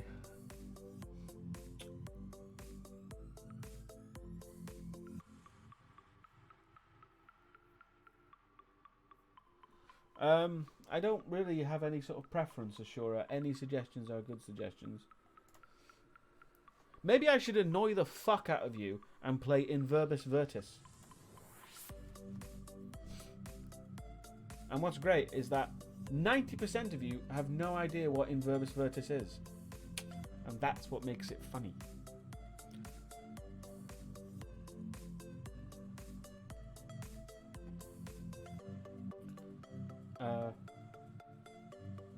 To explain, In Verbis Virtus is a game on Steam. Obviously, it's fairly cheap and it's a very indie game. But basically, you play a spellcaster. You manipulate the world, you combat, and you solve puzzles using spells. However, those spells are voice activated.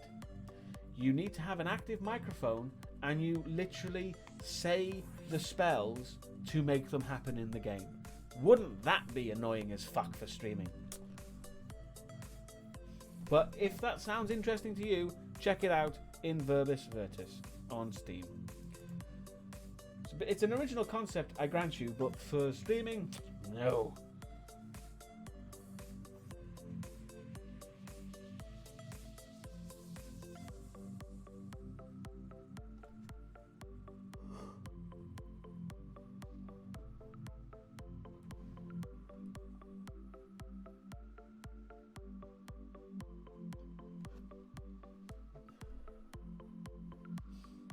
I don't think I have the ability to play Eternal Darkness, but I've already played it on the channel. You can find the entire playthrough on the channel, so it would be kind of redundant. I don't really want to play through it again. You might as well just go watch that, because that was actually a pretty well-made series, if I don't mind saying so myself.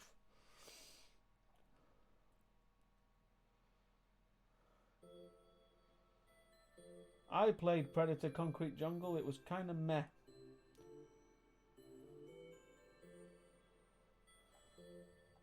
No problem, Jasper. I'm aware that people don't know these things. Land of Pain.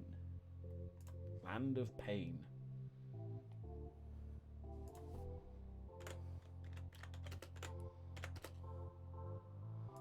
Land of Pain.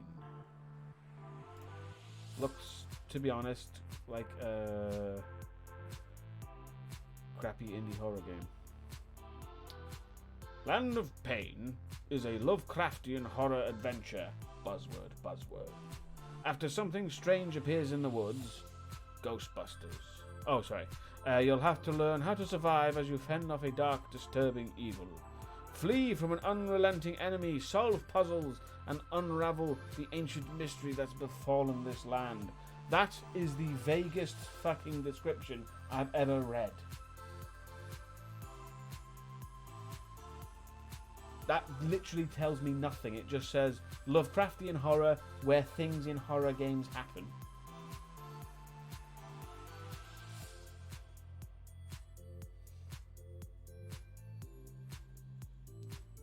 And it's a horror game where you're unarmed.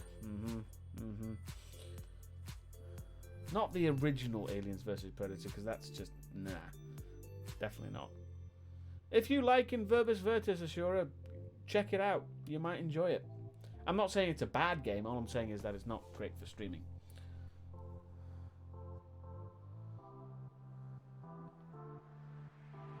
It hasn't endeared me, Jasper.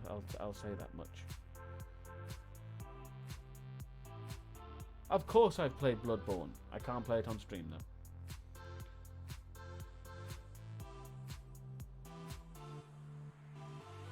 Well, there you go, Ashura.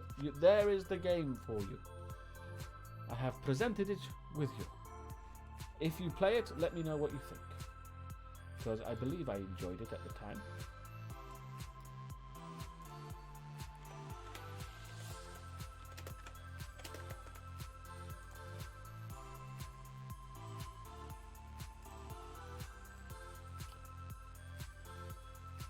I do intend to buy World of Horror at some point, if I can ever get round to comprehending what it's about.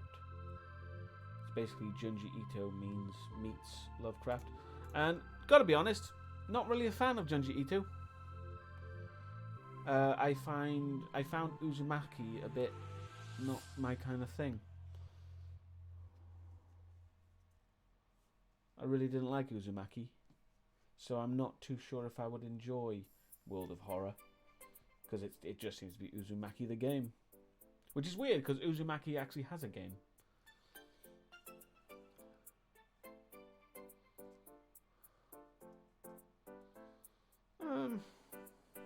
I wouldn't know what to put on the poll.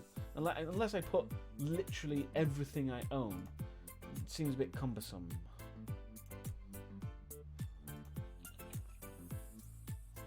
Kind of want to just kind of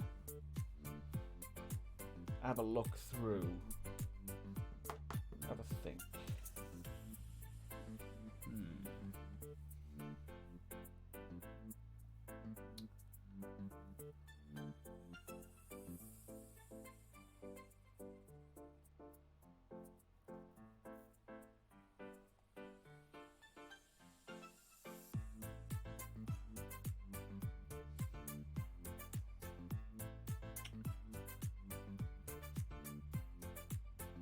Yeah, I'm not sure.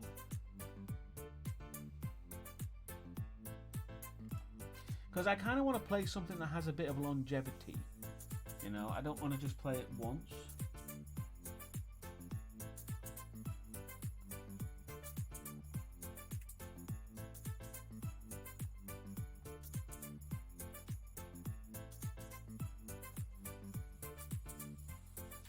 Yeah, I'm not sure.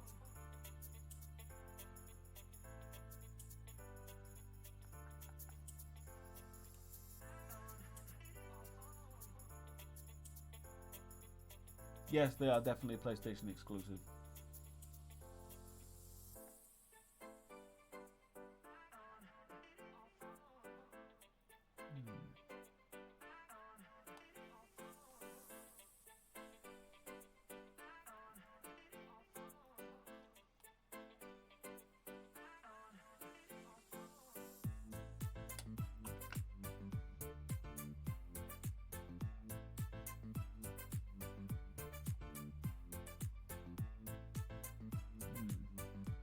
Genuinely not sure.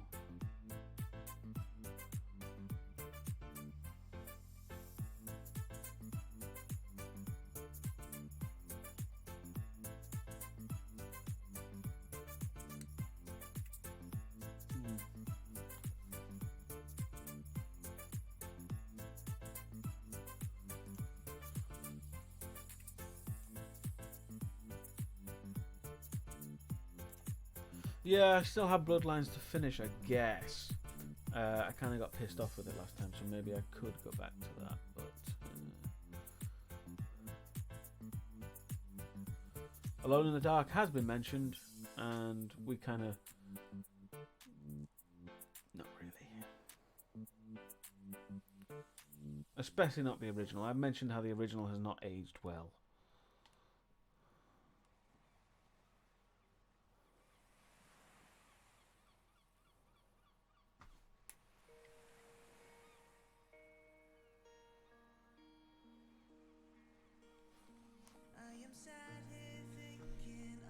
I wish there was more. I wish there was more World of Darkness games available, to be honest, because I'm kind of immersed in that at the moment. I wish there was more. Hang on, what was that? Oh, okay. I do wish there was more of that. See, I figured there would be lyrics, but I wasn't sure. Fuck off.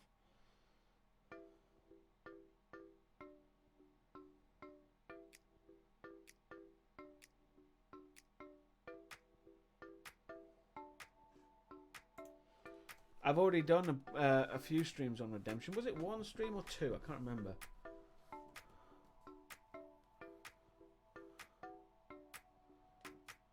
But I have done Redemption on the stream. It was alright. It was a bit too...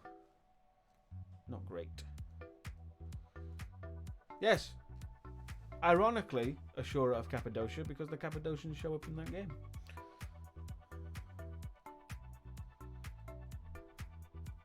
They're pretty shit.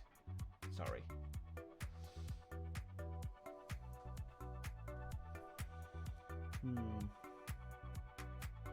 Maybe I should play Coteries of New York, as a million people go, no!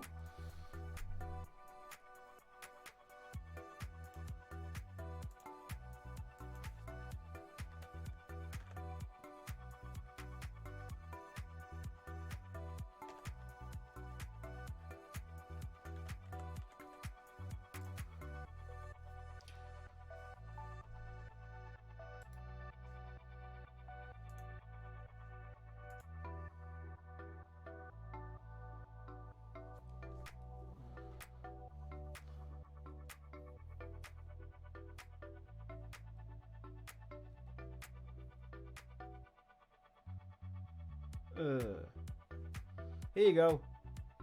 Here's one big reason why I don't want to play Coteries of New York. You can only play as a Ventrue, Toreador, or Bruja. Fuck that.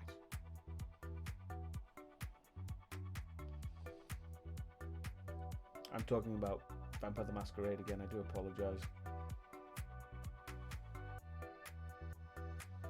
Indeed, they are terrible, terrible, terrible choices. Just terrible, terrible choices.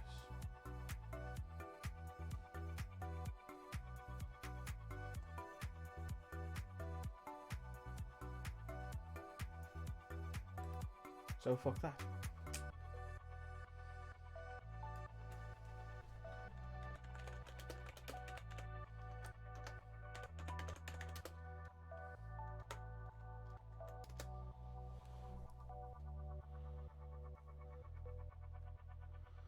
Pretty much epic.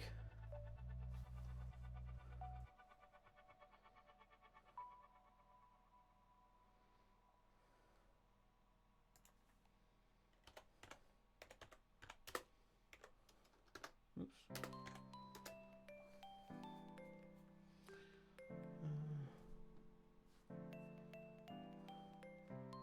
Oh, maybe I should play Hunter the Reckoning.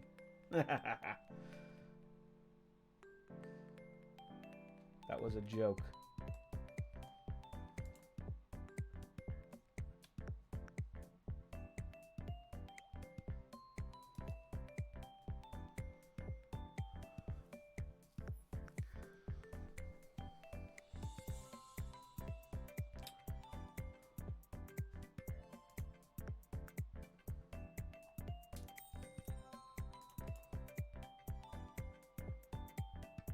I think? Maybe? Pyramid Head? Don't really recognise it, if I'm honest. You should play the fit.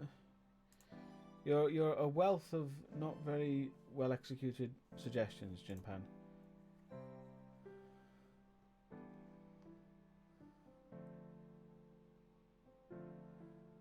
Oh, okay, fair enough.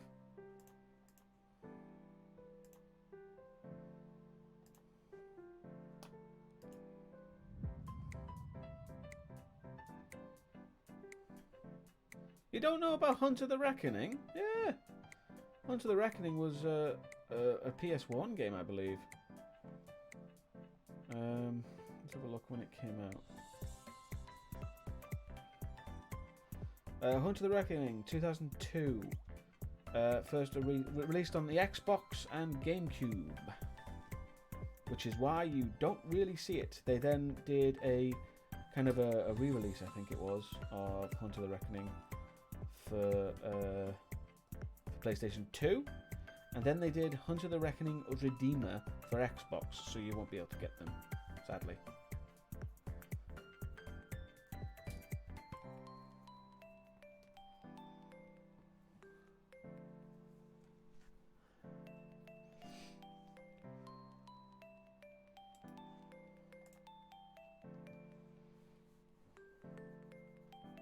They were just basic hack and slash games.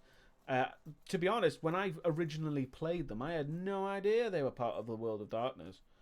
I had no concept of that at the time. Quite frankly, it was a weird one to start with.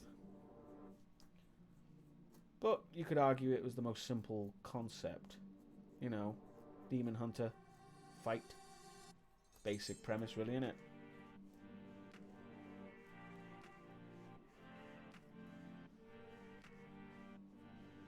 I mean, how are you going to do a Vampire the Masquerade game for the PlayStation? You can't exactly do political intrigue when everyone looks like a box with a face vaguely drawn on it.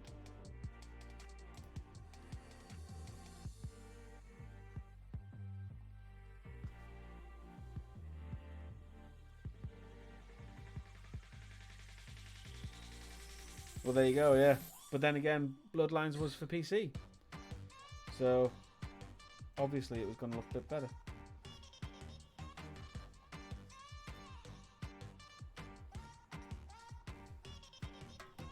Because Bloodlines was a PC exclusive. So you could argue that's how it got away with the graphics as well as it did, because I remember I couldn't play it. I got it for the PC and it ran like shit because you needed a hell of a lot of RAM at the time. At the time, what was classed as a hell of a lot of RAM. Now you could probably play it on the fucking phone. But yeah.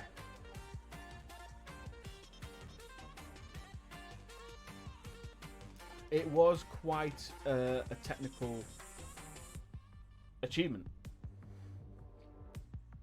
at the time. And let's be honest, quite a bold move. But then again, back in the day, as the old man says, it wasn't unheard of to have games just come out for PC. Now, it's quite rare to have a game just for PC. PC is kind of like left at the wayside, whereas the consoles get all the good stuff. Well, yeah, it was full of bugs because the publisher pushed it out. And who was the publisher? Fucking Activision. So that doesn't really surprise me at all.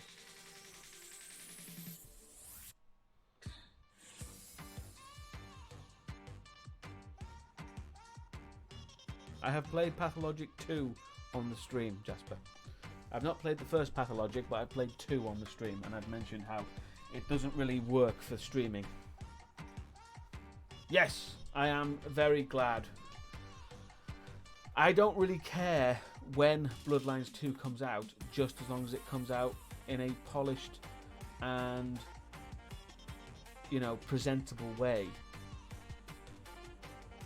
And I think they are making sure of that as well. They don't want to have, you know, the comparison to the original looming over their heads. They want to come out and be like, this is great. This is well done. Obviously, you can't avoid bugs. Bugs will always be in any game that comes out. It's just the way things are nowadays. So I do expect to see some bugs. To the extent of Bloodlines 1, let's fucking hope not. Because let's be honest, that game wasn't even finished. And they rushed the fuck out of it.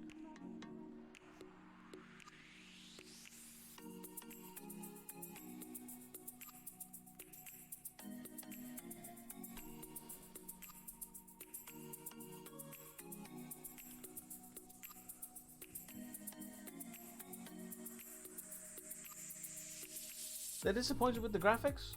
What? Why? Why are they disappointed with the graphics? What the fuck's wrong with the graphics?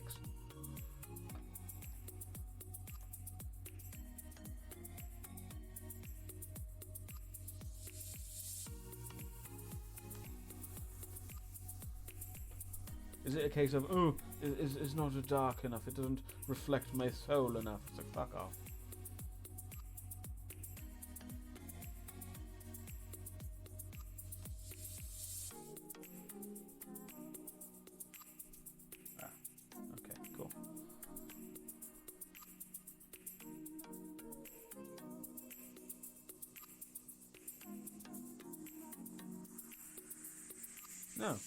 No, fuck that.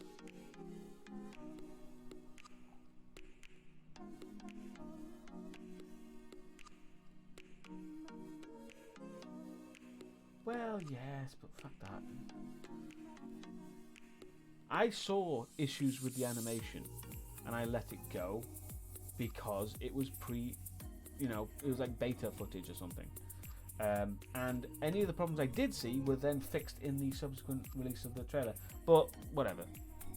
To be honest, this stream is being reduced to another Vampire the Masquerade stream, and I don't really want that to happen. So let's change the topic, because I know it can get a bit dull, and I do apologise.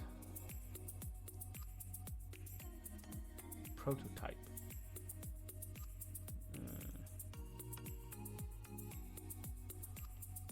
I've played both prototypes.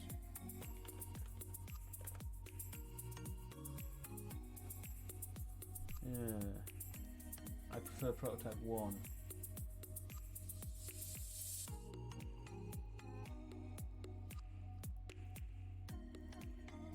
Well, yeah, it was basically a Vampire the Masquerade stream.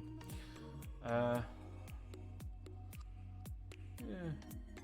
Prototypes are potential idea. I haven't played it in a long goddamn time. I think I had it for the 360. I enjoyed it. I quite enjoyed Prototype. It's fun. It's a fun game. And because it was like Prototype and Infamous came out at the same time, so there was like this constant sort of thing. But I gotta admit, I preferred Prototype over Infamous because Infamous felt really sluggish. The way you got around the city was kind of slow and irritating, whereas in Prototype you could literally just run up walls, and that was fun. I do not like the Saints Row series, Frost Anonymous. It's just not for me.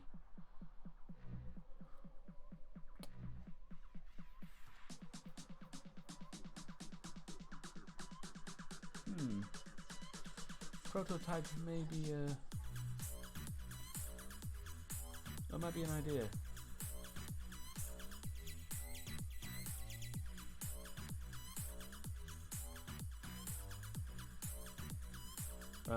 Apparently it's got a lot of technical problems on modern PCs though.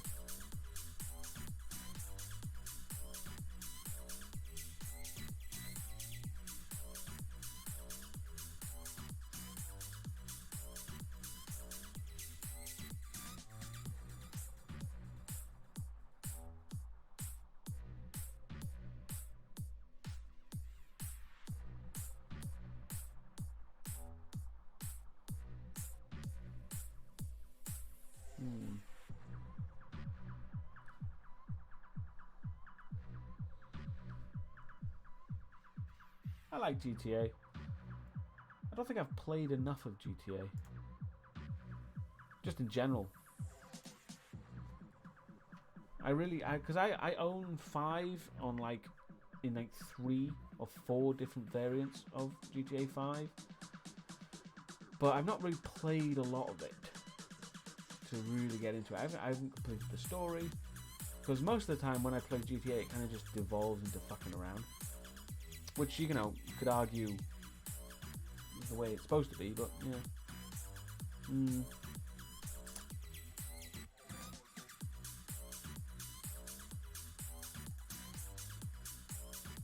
I kind of wanted to play Satisfactory. I think it's called Satisfactory. Let me just check that. Because Satisfactory is a sort of a kind of a nice sort of relaxing game to just play and chat at the same time. I'm going to check if it's called that. Yeah, it is called Satisfactory. But I don't know if that would be interesting to watch. You know?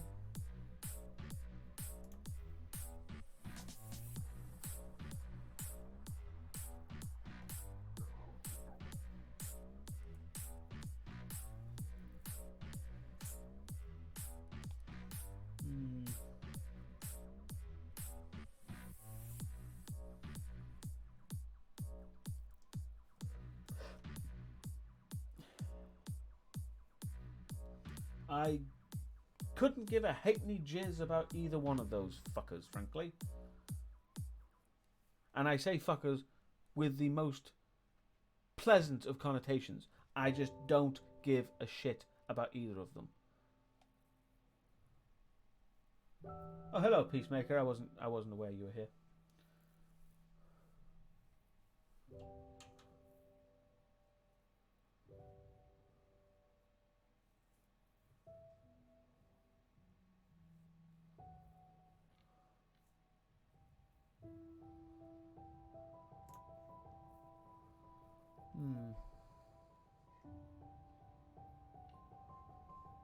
No worries, Peacemaker.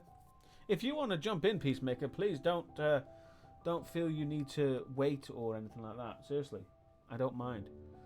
I encourage it.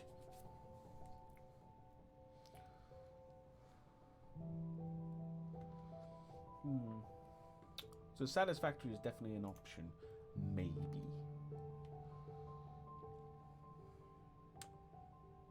Oh, I know what I'll play. Ever considered making Deusdaecon the movie? No. Because that's a terrible idea. Because let's be honest, if one thing I have known pretty much from the very beginning is what makes a terrible movie, and that would be a terrible movie. Because, let's be honest, they're always terrible movies every time this is done. And it kind of, you know, it's kind of irrelevant. But, yeah, that's just a dumb concept. Who cares?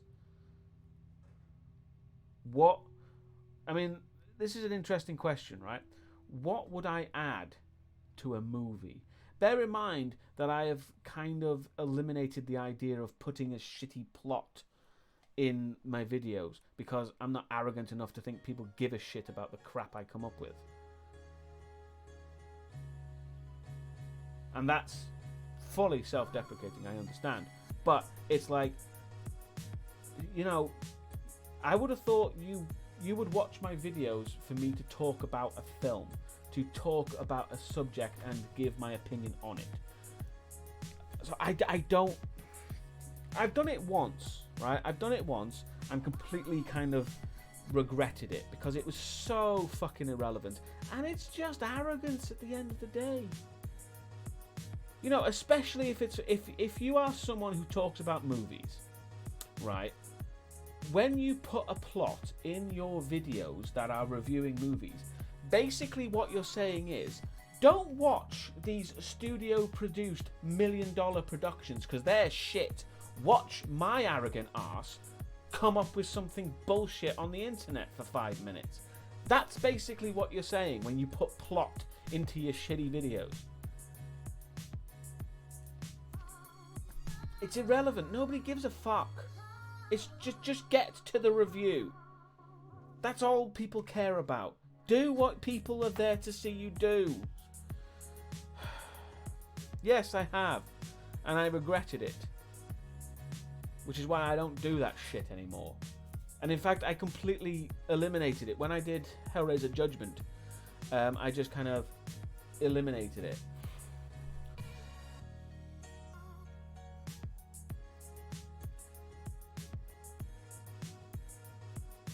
And I suppose you could argue when I did the Hannibal reviews as well, yeah. But they weren't really plot. That was just me wanting to... Because I kind of wanted to just give a nod to the TV show, even though I wasn't talking about the TV show. And that was kind of like my attempt to give a nod to the TV show, if that makes sense. Which is why I don't need to do it for the actual TV show reviews, because that was the whole point at the beginning. But yeah, thematic nod. That's a good way of describing it. But I have done plot. I did a plot for my Hellraiser reviews, and it's just a stupid concept. It's just pointless. Well, why? Nobody cares. I don't care, you don't care, nobody should care. Let's move on and talk about a fucking film.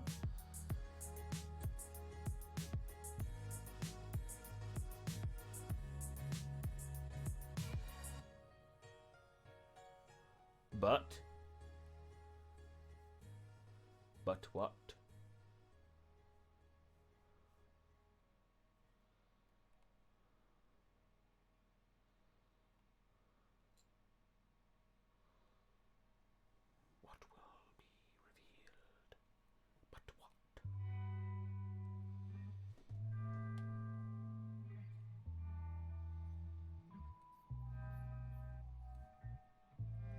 Is there anything more from that sentence I didn't think I'd say? Seriously, is there anything more? Did you have more to say, or... Oh. If you binge watch a series of reviews of... Really? I would say the opposite. I would say when you're binge watching a series and it keeps stopping for some bullshit that has crap in it, what's the point? I mean... I don't. If you're there to watch the reviews, surely just watch the reviews. I don't give a fuck about it. I just found it annoying the first time, not whenever I'm binge watching. I stopped watching shit that does that. 'Cause it just doesn't need to be there. But, you know, granted, like everything, this is just my opinion. So, obviously, if you have a different opinion, that's fine. If you treat it differently to me, that is fine. All I'm saying is, for me personally, and why I don't do it, it just feels a bit arrogant.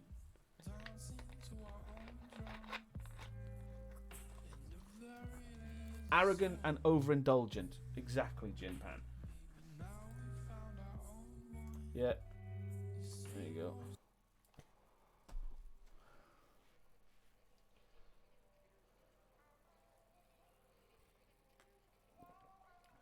Because again, when you put goofy skits in it and plot lines, you are basically saying that your shitty plot line that you have put into this YouTube video is more worthy of someone's time than a $1 million budget film.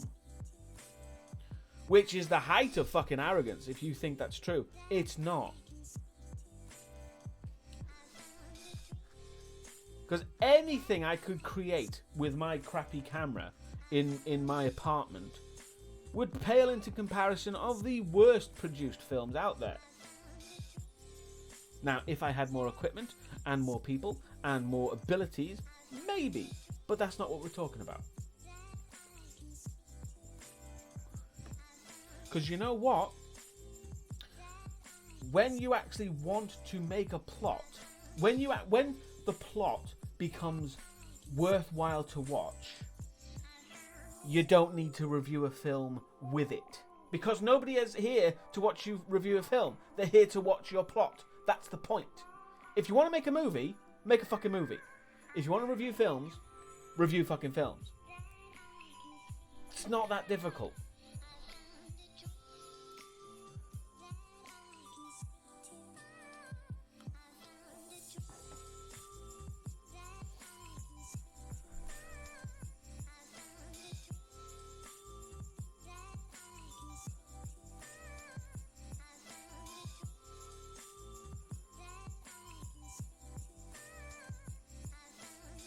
I'll have to take your word for that, Jin Pan, because I don't know what half in the bag. Half in the bag?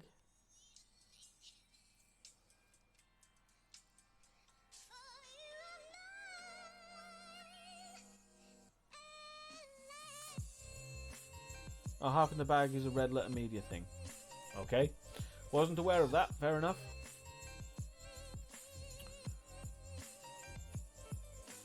The only thing I've seen of red letter media is the Plinkett shit.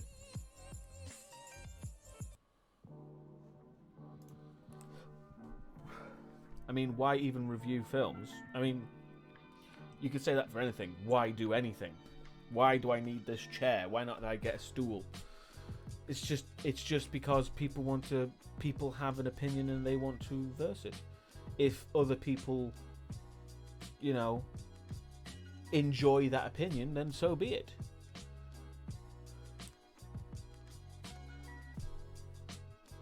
Has it got lyrics again? No.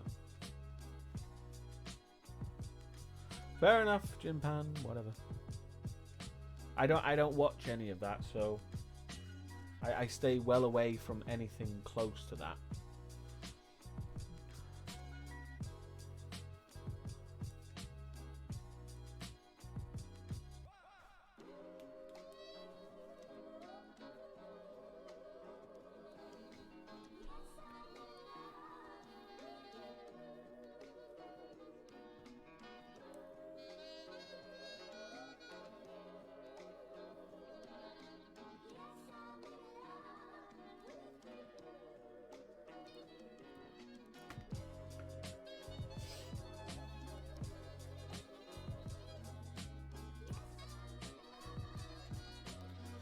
Also, I fully understand if you think I am just a cynical arsehole, because I am.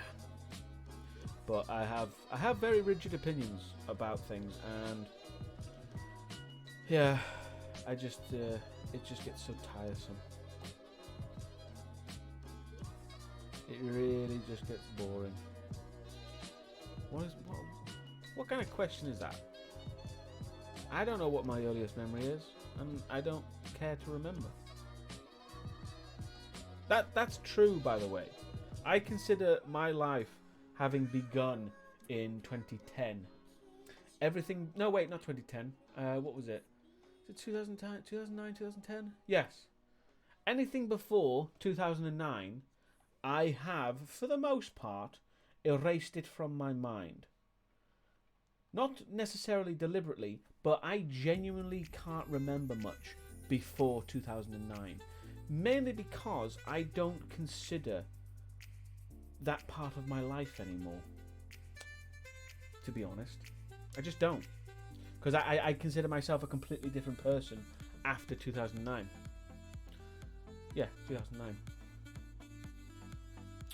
2009, 2010, because it kind of spanned that whole end of the year. The end of the year. So yeah. That's just a weird thing with me. People always say, what kind of memories I have of my childhood. And I just don't. Yeah. Oh yeah, absolutely throwing shade on my life. Because fuck it.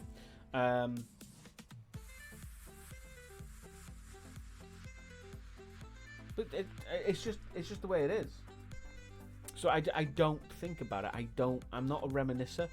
I can't tell you a single name from my high school anymore because I've just forgotten them. Well, some of the closer friends I had, I can name. But teachers, I can't remember a single teacher from my high school. I can't remember a single teacher from my primary school. Anything like that, I cannot remember it. I just cannot. It's just completely erased from my mind. Because I don't want to remember it. Because fuck it. You could argue I've repressed it. But I don't see it as a negative. Because what's there to remember? Why should I remember? I don't see the point. I'm very much always looking forward. And I know this is kind of sounds like... it sounds like motivational speaker. I'm not doing motivational speaker shit. All I'm saying is... I genuinely, I find looking back and reminiscing irrelevant for me. Other people, do what you like. This is not an indictment of other people who do this. I don't care what you do. You can do what you like. But for me personally, I don't see the point in looking back. I don't see the point in remembering. Oh, this is what happened when. And who gives a fuck?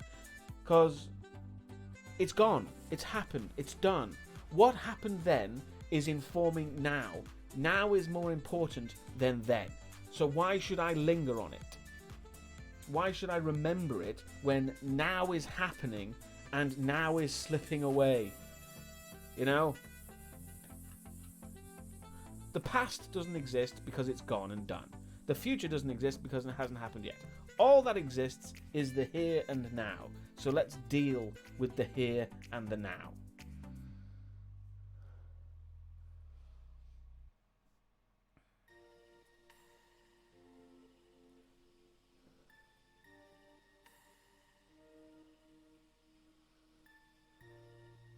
And granted, I do get too caught up in my thoughts, because everyone does, but I'm trying to sort of get past that, because I think it's very much about you've got to live in the here and now. You've got to be a bit more present. People aren't present in the here and now.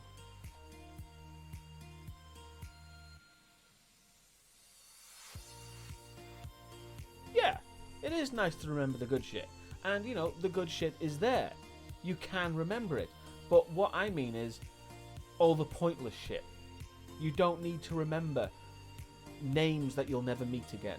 You don't need to remember faces of people who didn't really give a shit about you at the time. Maybe this says a lot about me in my life. But all I'm saying is, anyway. Take care, Ashura. See you tomorrow, probably. If you do check out that game, let me know how you think. What you think of it. Can't speak. But anyway. You could argue that I'm divulging some kind of personal philosophy here. But it's not. It's...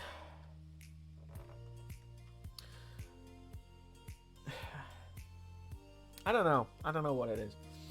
I don't want to get too sort of into it and a bit too maudlin.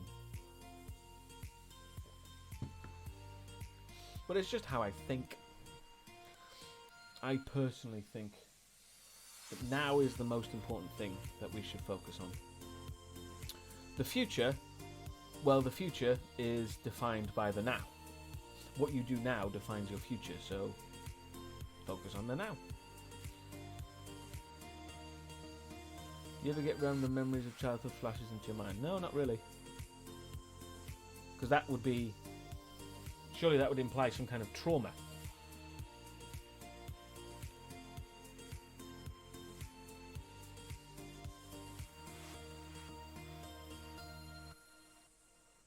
No worries, Jasper. If you think of anything, let me know. If not, it's not a big deal. I already know what I'm going to be playing tomorrow.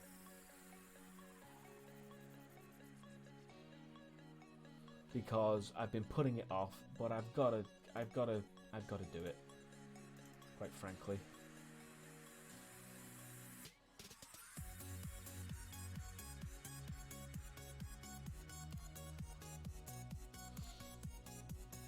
Yeah, you see, Peacemaker? That's a perfect example of why I think the past needs to be left alone. Because it serves no purpose to remember shit like that. It serves no purpose to remember the cringy shit. So just leave it, bury it, forget it, and just move on. It's happened. You can't do anything about it, so what's the point in cringing about it now? It happened. It's got nothing to do with you anymore. And let's be honest, the way a human works, right? 10 years before now, you were literally a complete... Well, not literally, but you were a completely different person, mentally and physically. 10 years from now, I will have, arguably, almost completely different views and opinions than I have now. I mean, it's possible. I'm not saying it will happen, but that is very possible. Because what I know now and how I feel now is very different to how I felt 10 years ago.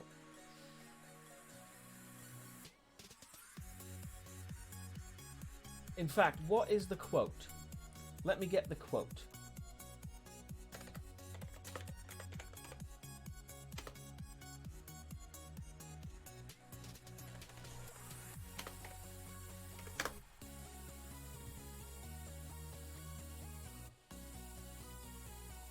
Yeah. The quote, which I really do. I really do appreciate this. The quote is, "We all change when you think about it. We're all different people, all throughout our lives, and that's okay. That's good. You've got to keep moving, so long as you remember all the people that you used to be." Simple as that.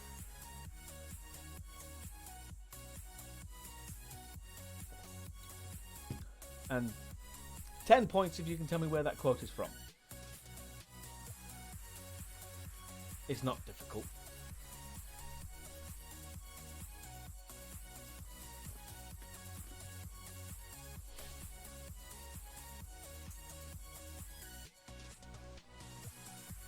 That's not really an unpopular opinion, Frosteronimus.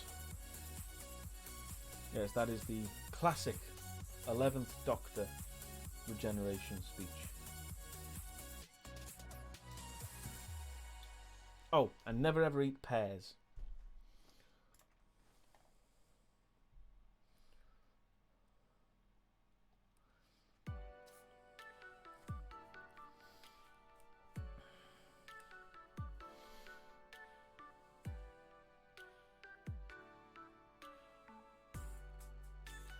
Well, the unpopular opinion is that you were happy about it.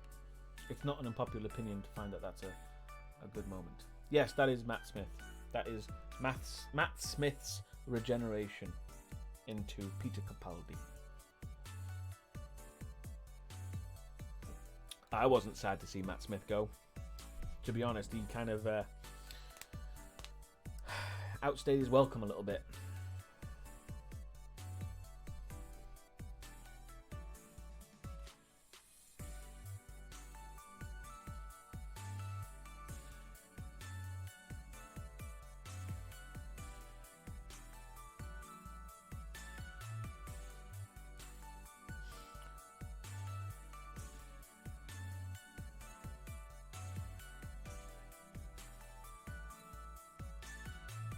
Who is your first Jasper, out of curiosity?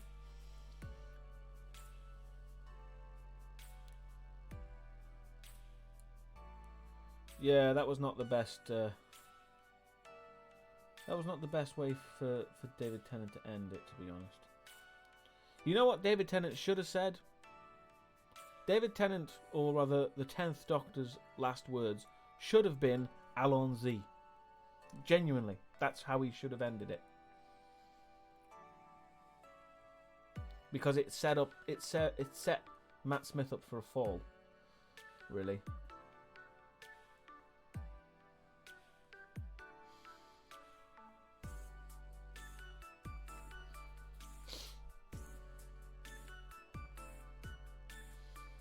Also, yes, Jasper, I mean, you can't really argue that Tom Baker is one of the best Doctors. He's not my favourite Doctor, grant you, but he is definitely up there.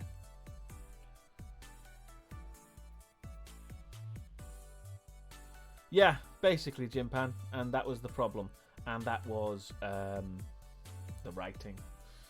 That was bad writing.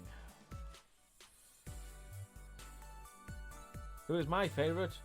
My favourite is the good old 8th Doctor, Paul McGann. Now that's an unpopular opinion.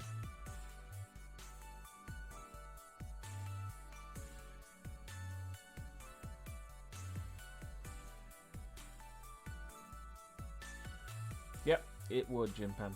It really would. Basically, right, and this is where we get into proper Doctor Who shit, right? The ending for the 10th Doctor should have been exactly how it happened. You know, he goes through all the different companions, he does everything he does, right? It should have been sad, right? He walks into the TARDIS, you know, at the very end, but before he explodes, you know, he walks into the TARDIS, he's all sad, but then they should have done it where at the last minute he kind of just accepts it. He gives a little sort of cheeky smile and then Allons-y before it happens. That's how it should have happened, because it means that, because he never really accepted it, and that was the problem.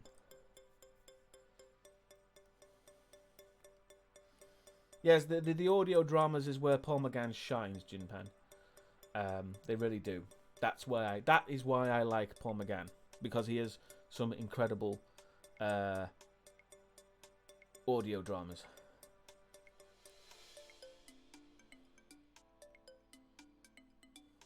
Indeed, indeed.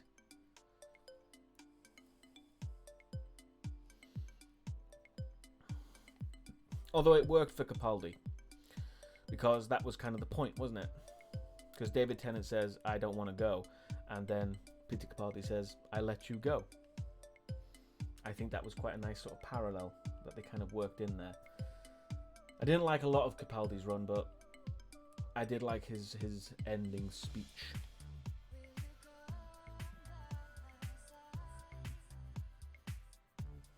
Oh yeah, you've got to...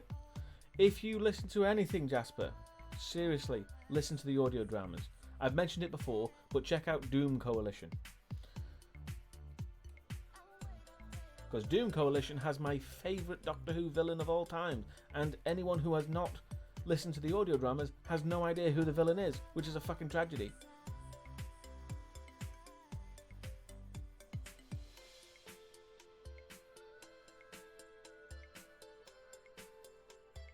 Right, yes, I can understand that, Epic.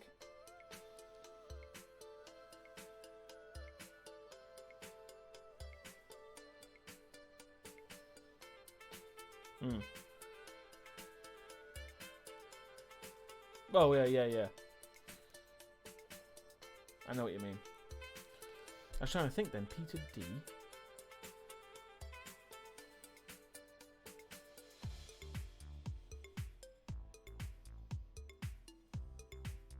The Empty Child is the first ever episode of Doctor Who, so I don't think that's the one you're thinking of. I'm pretty sure The Empty Child is the first episode.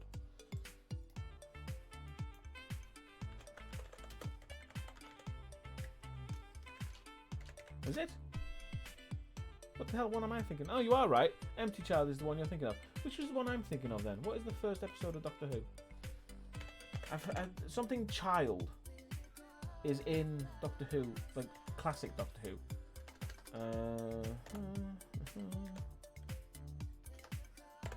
But you are right. What am I thinking of then?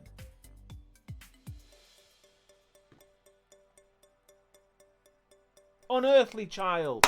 Thank you. Yes, that's what I was thinking of. I got Unearthly Child and Empty Child mixed up.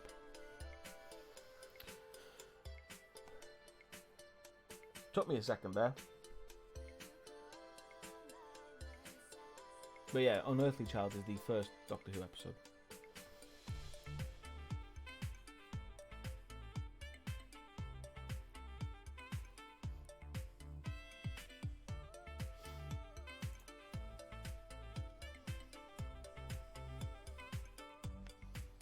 Yeah, Empty Child was okay.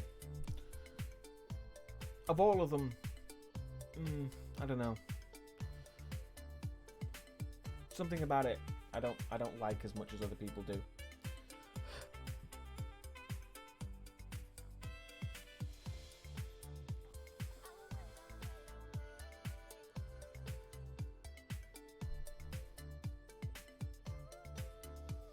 Also, I sense, because not a lot of people are willing to say it, or don't want to say it, or completely disagree, but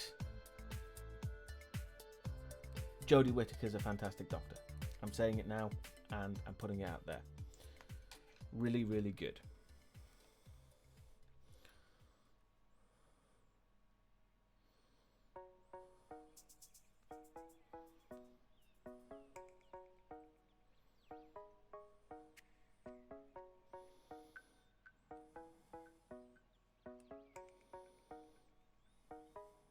Fair enough, Epic.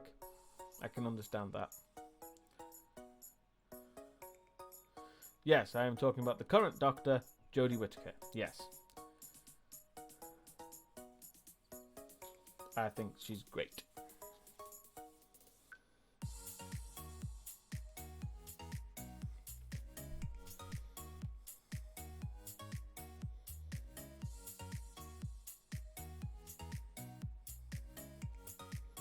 Grant you, right, the last series, Jodie Whittaker's first series, was a bit on the dull side. I will completely agree with you there. However, this latest series is anything but dull. The latest series was pretty damn fucking good. There was a lot of great moments in that series. There were some clunker episodes. There always fucking is. It's just the way it goes.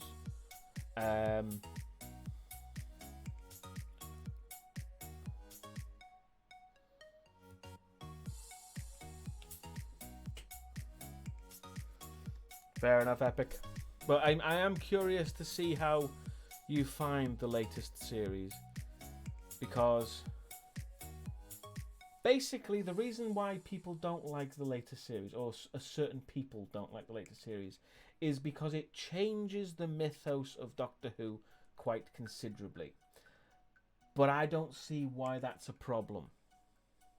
Surely you want a series to evolve and get better. Why do you want every series to be the same over and over again? You know, it's got the same plots, the same series, the same show, the same characters, over and over. Why don't you want this thing to evolve? Make it more interesting. Evolve the concept. Change things up. I know change is scary, but if we embrace change every so often, we can get some fucking decent stories out of it. And you can stop complaining about it's the same old shit. Let's have something new. What's wrong with that?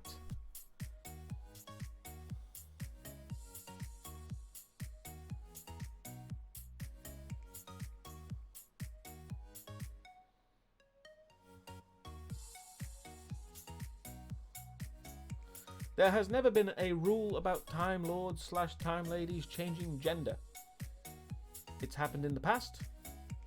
And let's be honest, the whole rules of regeneration are kind of fucking weird. Because let's not forget, in Tom Baker's era, you had the character of Romana literally changing on the fly until she found one she liked. So, the rules are a bit flexible. Who gives a fuck?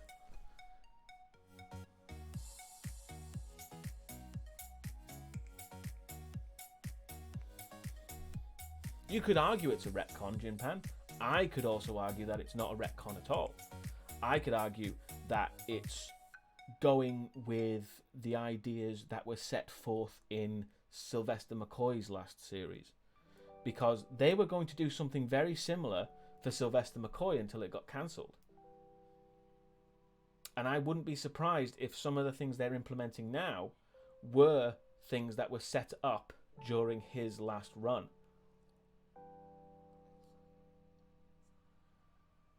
Yes, indeed, Jinpan, it's ridiculous. There are no rules. Who gives a fuck? Yeah, change isn't necessarily bad. It just means it's different. And different must be feared. I hate that. Embrace change. Embrace difference, people. That's literally the whole point of Doctor Who. That's literally the whole point. Since Series 1, that's been the point.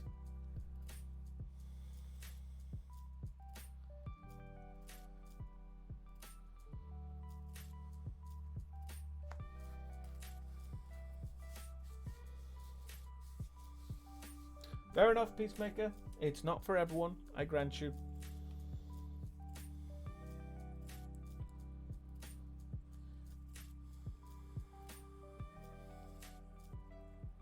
And yes, for people who are saying what happens in the last series is a retcon or doesn't make sense or hasn't been set up, I refer people back to, again, Sylvester McCoy's last series, where he met a version of himself who was Merlin. Or rather, he didn't meet him, but Merlin is implied to be the Doctor. Now, the Doctor doesn't remember being Merlin, and he suspects that he will eventually become Merlin. However, maybe not. I'm just saying. The writing is on the wall there. You can see the ideas forming long before they were implemented in this last series.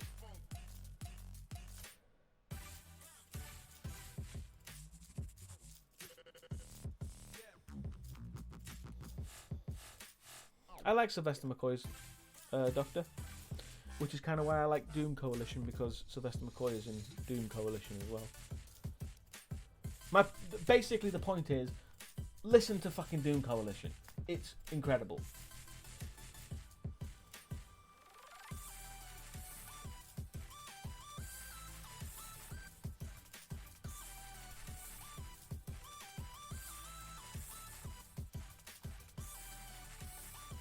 Anyway, I have rambled on about bollocks, not literally, for long enough. I know what I'll be playing tomorrow, but I'm going to leave it a secret, mainly because people are going to be, do you have to? But anyway, yes, I do have to, sadly.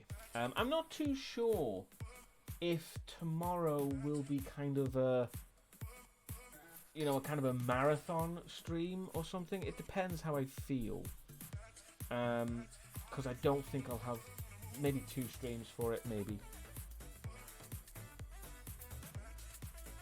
Yes, indeed they could, Jinpan, and it would be kind of a nice throwback as well. But anyway, I'm going to leave it there, and I will see you all tomorrow for something not Silent Hill related. But I hope you enjoyed me playing Silent Hill this evening. Silent Hill 2, rather. And yeah, see you all tomorrow. Take care. Stay safe. Have a good day or good night, whatever it might be where you are. And yeah, see you tomorrow. Same time, same place and all that stuff. Bye-bye, everyone. Bye-bye. That was a weird thing to say. Anyway, take care. Oh, and a big thank you to SF Owls for the 100 Twiddlies. I always like to call that out because I don't want to miss that, because I do appreciate the donations. So, thank you for the 100 Twiddlies, SF Owls. Anyway, bye-bye, everyone. Bye-bye.